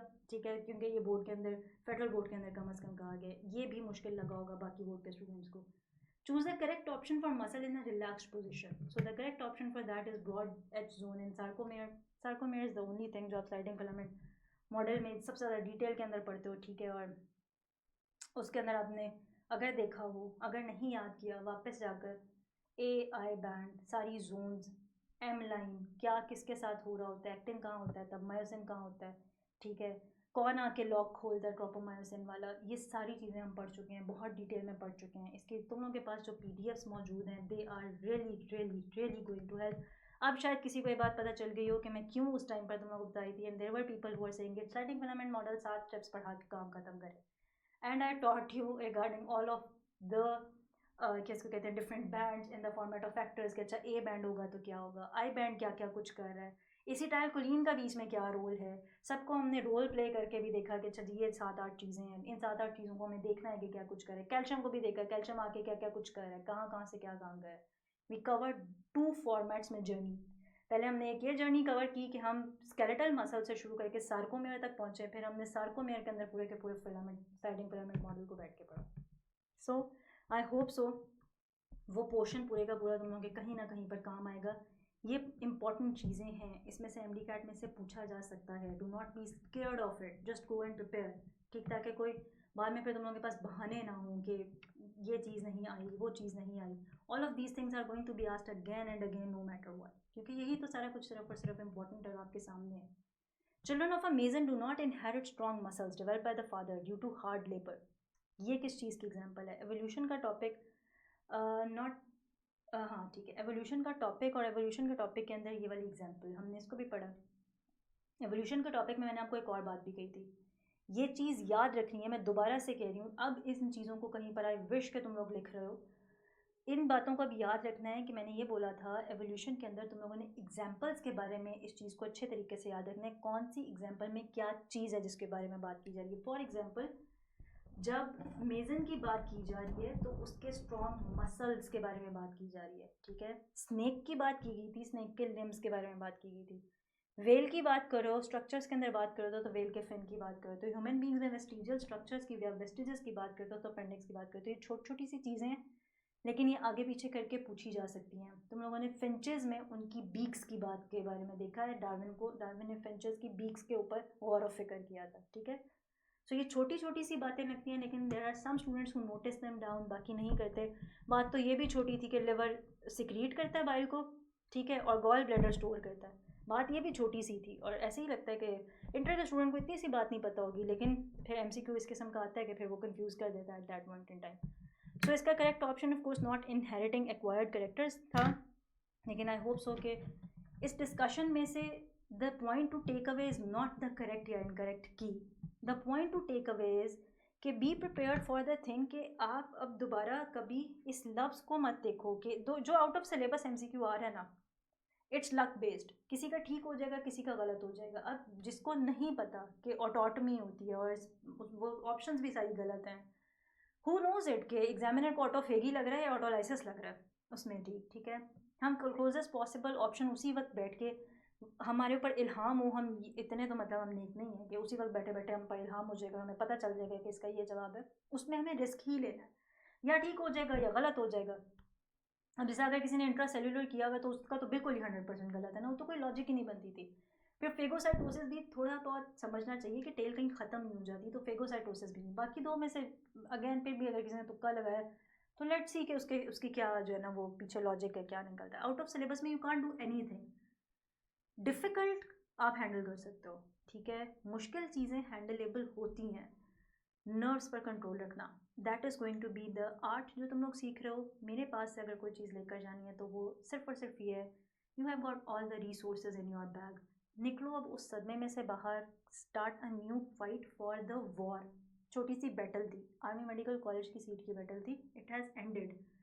पीछे जाके बैक इन टाइम कुछ नहीं कर सकते हो, आगे के लिए तैयारी कर सकते हो। अच्छी बात है, वर्स्ट केस सिनेरियो को देख लेना है, प्रिपेयर फॉर द वर्स्ट, ठीक है, hope for the best. That is the statement that I am saying to every single person, ठीक है। मेरे पास इससे बेहतर कोई लाइन नहीं है आप लोगों के लिए कि आप होप करो इस बात की कि आपका पेपर बहुत अच्छा आएगा, बहुत आसान आएगा, फ्रॉम द कोर्स आएगा, ताकि आप अपनी नर्व्स लूज़ नहीं करो इस पैनिक में कि यार इतना आसान कैसे आ सकता है, इतना आसान नहीं, इसमें कुछ ना कुछ उल्टा ज़रूर होगा, इसमें कुछ ना कुछ मुझे ज़रूर ट्रिक किया होगा, like these sort of MCQs. लेकिन जब पेपर देने के लिए बैठो तो उस टाइम पर ज़रूर इस चीज़ को थोड़ा सा कंसिडर करो कि have some faith in your preparation, ठीक है। कुछ चीज़ें ऐसी होती हैं जो हमें आती हैं। I hope so this discussion would have been fruitful for you. I hope कि तुम लोगों के पास अभी भी पीडीएफ्स होंगे, अगर नहीं है तो you can go to your app, you can go to the module जो क्रिएट करवाया हुआ है, आपका मॉड्यूल बन चुका है सारे स्टूडेंट्स के पास। आपके मॉड्यूल के अंदर आपके जो हैं वो सारे पीडीएफ्स मौजूद हैं। मेरे सारे PDFs are for all of you, मैंने अपने लिए बिल्कुल नहीं बनाए थे, आप लोगों के लिए बनाए थे। सारे tables are again for all of you, मैंने अपने लिए बिल्कुल नहीं बनाए हुए, आप लोगों के लिए बनाए मैं, ठीक है। मुझे उनमें से किसी एक भी टेबल की ज़रूरत नहीं है at this point in time. All the figures that are for you, जिस जिस चीज़ को इंपॉर्टेंट कहा हुआ है, कहीं लिखा था नहीं लिखा था, this is the time, these are the last days for you to prepare. All the very best, all the very very best, and I really wish कि in MCAT examination the paper would be fair, ठीक है, and the exam would be fair, and then you would be sitting over there with confidence, and inshallah you will compete in the best possible way. Love is, take a lot of care of yourselves. Do tell me in the comment section कि what was your experience regarding all of this, आपने इस सब को सुना है, आपको क्या पता चला है। And if you of course if you want to share any sort of feedback, कुछ शेयर करना चाहते हो कि हाँ ये ऑप्शन नहीं थी, ऐसा नहीं था, वैसा नहीं था, कुछ और MCQ था, क्योंकि of course you guys are the best जज। All of these MCQs are whatever you have told us, तुम लोगों ने जो बताया ये सारे MCQs वही हैं, ठीक है। So let's hope for the best, इंशाल्लाह ताला कुछ ना कुछ बेहतर होगा, ठीक। हमें उम्मीद हमेशा बेहतरीन की रखनी है, इंशाल्लाह ताला दोबारा मुलाकात होगी।